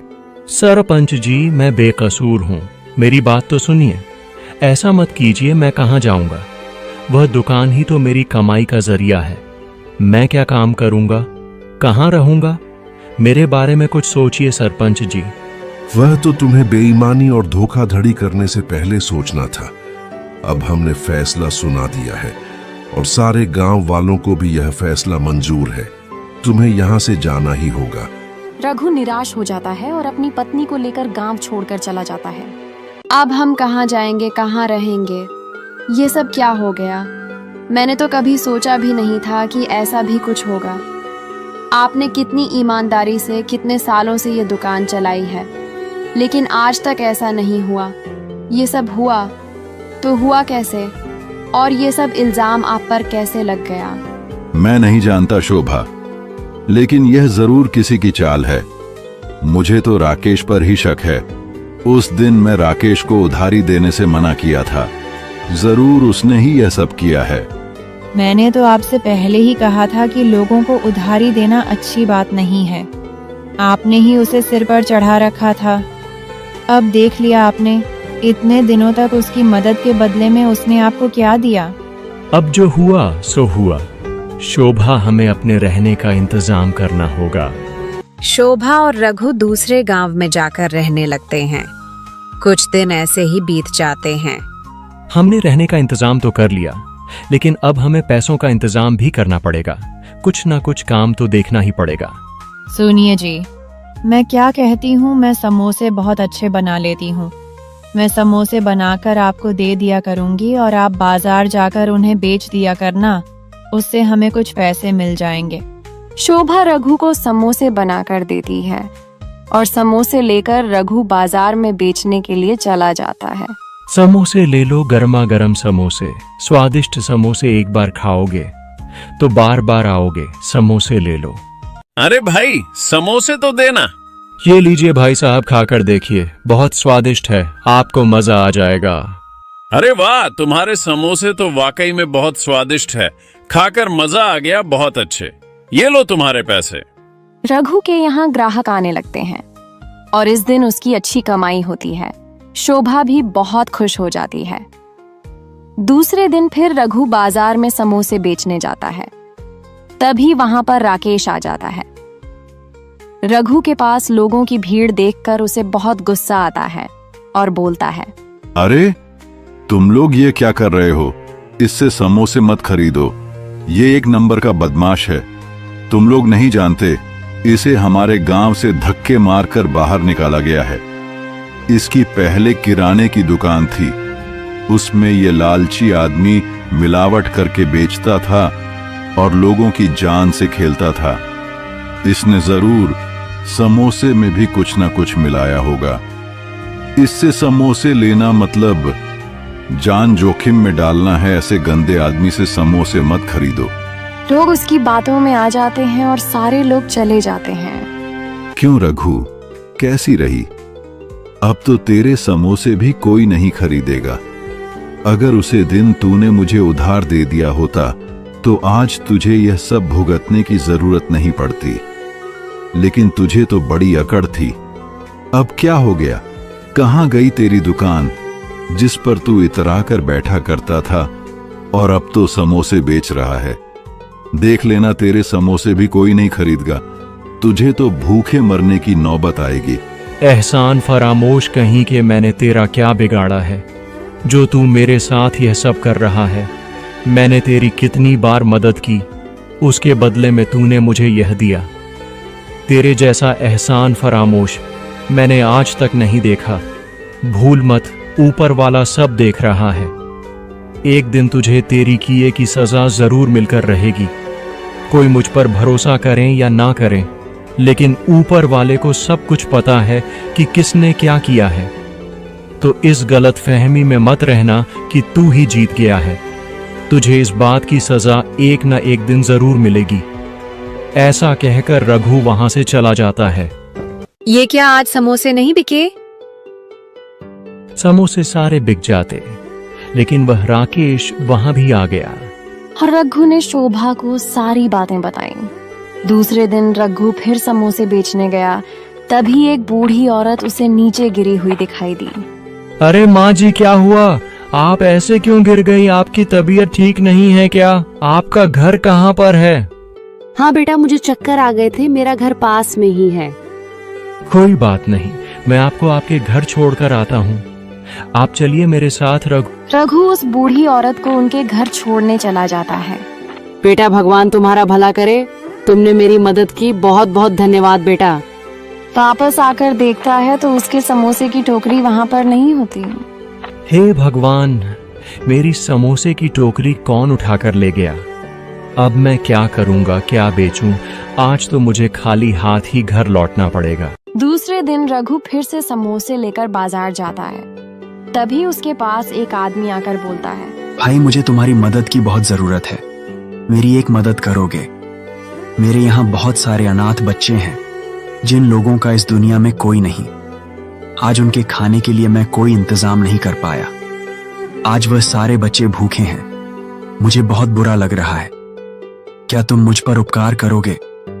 मुझे उन बच्चों के लिए ये समोसे चाहिए, लेकिन मेरे पास अभी पैसे नहीं हैं। जब भी पैसों का इंतजाम हो जाएगा मैं तुम्हें दे दूंगा, लेकिन अभी के लिए कृपया मुझे ये समोसे दे दो। वह बच्चे भूखे हैं, भूख से तड़प रहे हैं। रघु को उस पर दया आ जाती है और रघु बिना कुछ सोचे सारे समोसे उसे दे देता है। तुम्हारा बहुत बहुत धन्यवाद भाई, सच में तुम्हारा दिल बहुत बड़ा है। आज तुमने मुझे यह समोसे दिए हैं, देख लेना, एक दिन ऊपर वाला तुम्हें इसके बदले बहुत कुछ देगा। तुम्हें ईश्वर सदा खुश रखे। मैं चलता हूँ। फिर रघु आज भी खाली हाथ घर लौटता है। क्या हुआ जी? पता नहीं शांति ईश्वर मेरी कैसी परीक्षा ले रहा है। आज भी मुझे कुछ नहीं मिला।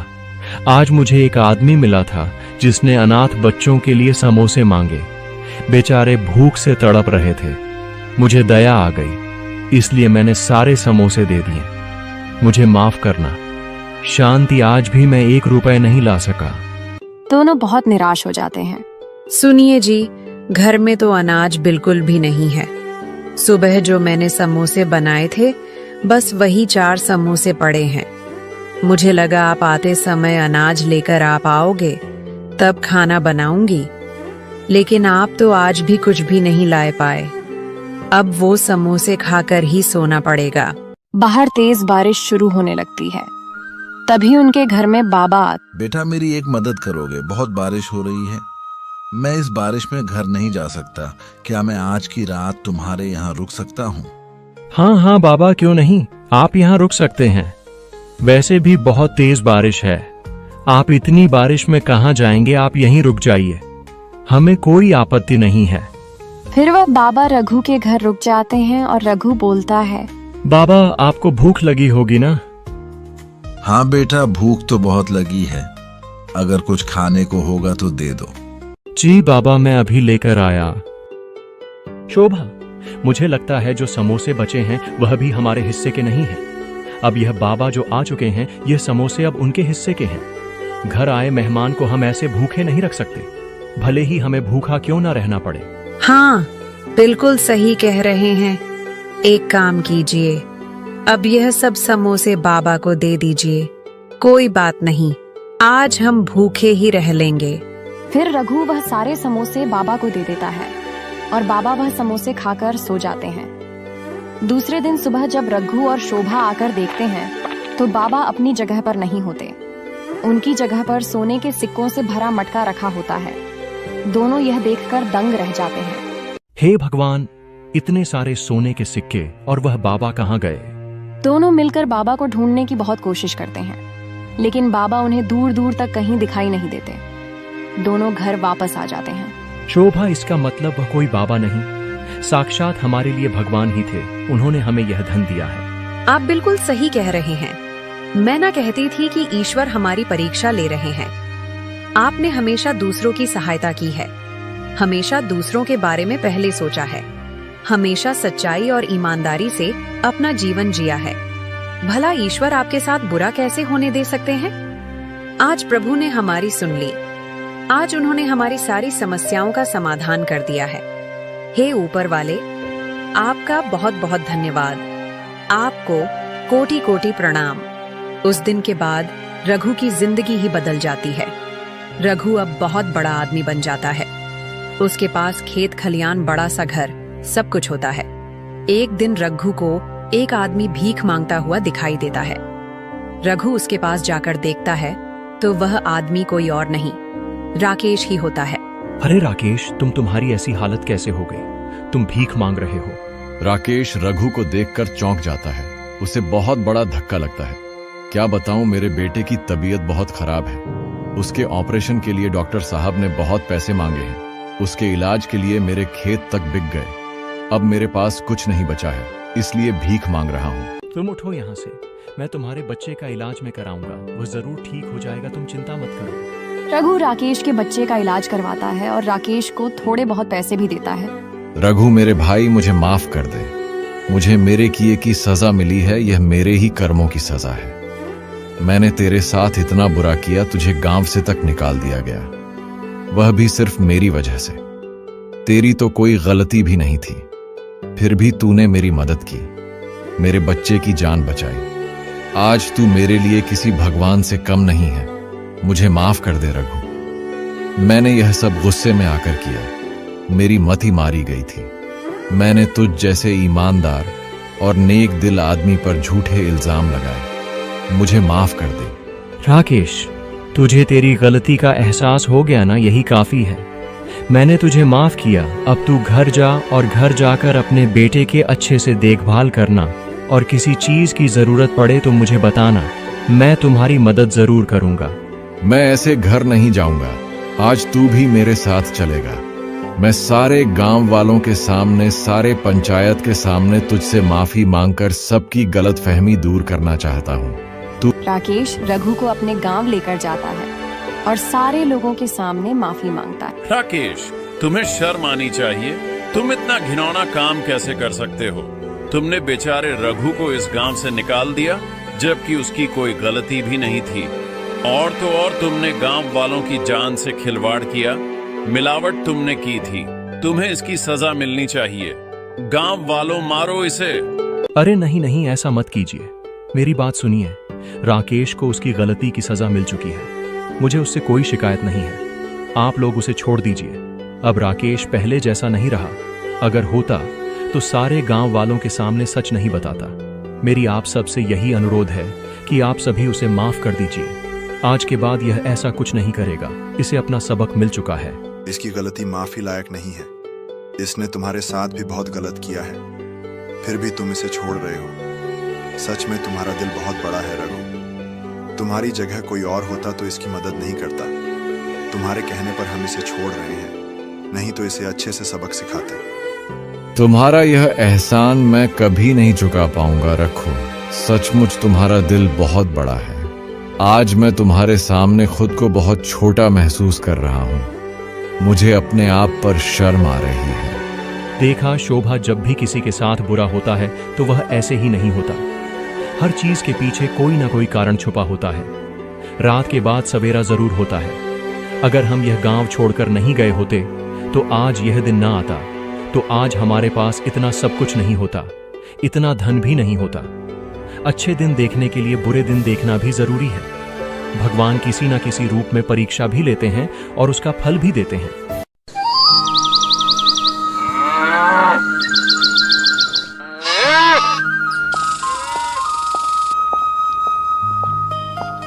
अरे रघु, 2 किलो शक्कर तो देना। यह लीजिए।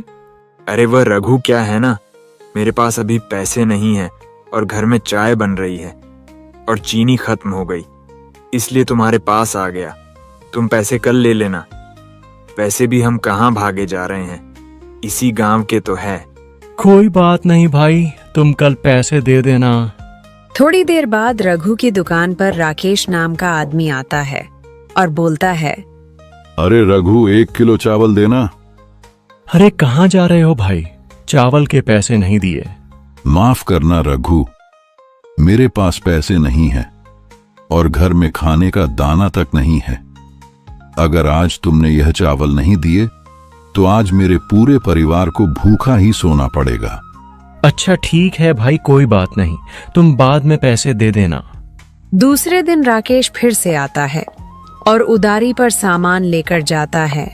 ऐसा वह लगातार करने लगता है। अरे भाई, तुम लोगों को इतना उधारी देते फिरते हो, इसमें तुम्हारा नुकसान नहीं होता और सामान लाने के लिए तुम्हारे पास धन कहां से आता है? सब ईश्वर की कृपा है। ईश्वर की कृपा से मेरी दुकान बहुत अच्छी चलती है और जिसे जरूरत होती है मैं उसे उधारी पर सामान दे देता हूं। वैसे भी वह लोग कहां भागे जा रहे हैं, आज न कल उधारी चुका ही देंगे। जरूरत के समय तो दूसरों की सहायता करनी चाहिए ना। अभी राकेश को ही देख लो, बेचारा कितनी तंगी में चल रहा है। अगर आज मैं चावल देने से इनकार कर देता तो उसका परिवार भूखा सोता। रघु, तुम बहुत भोले हो, शायद तुम नहीं जानते।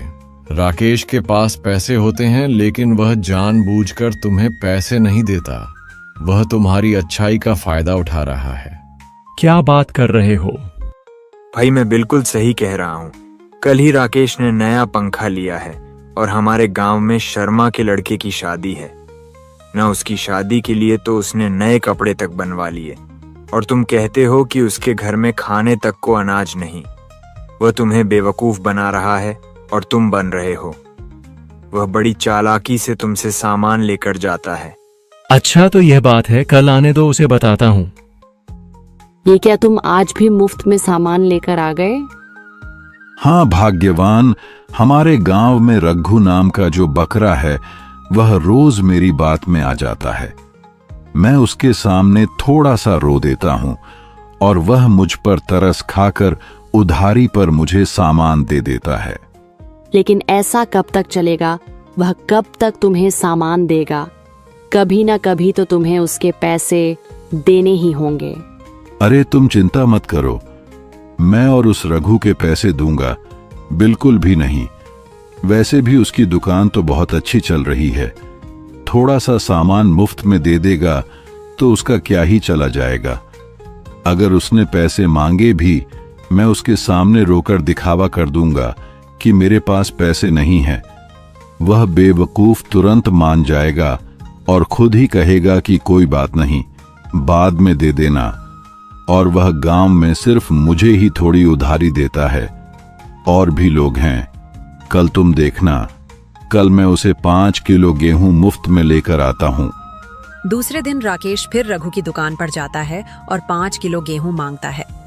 राकेश, अब मैं तुम्हें सामान तभी दूंगा जब तुम मेरे पुराने पैसे लौटा दोगे। अब तक तुमने पूरे 500 रुपए का सामान मुझसे उधारी पर ले लिया है। वह पैसे चुका दो, फिर ही मैं तुम्हें गेहूं दूंगा। ऐसा मत कहो रघु, मेरा बेटा बहुत बीमार है और उसे बहुत भूख लगी है। घर में खाने के लिए एक दाना अनाज तक नहीं है, सारा कुछ खत्म हो गया है। अगर तुम मेरी मदद नहीं करोगे तो मेरा बेटा भूखा मर जाएगा। मैं बहुत उम्मीद से तुम्हारे पास आया हूं। बस करो राकेश, और कितना झूठ बोलोगे? भगवान ना करें कि तुम्हारा बेटा सच में ही बीमार हो जाए। क्यों इतना झूठ बोल रहे हो?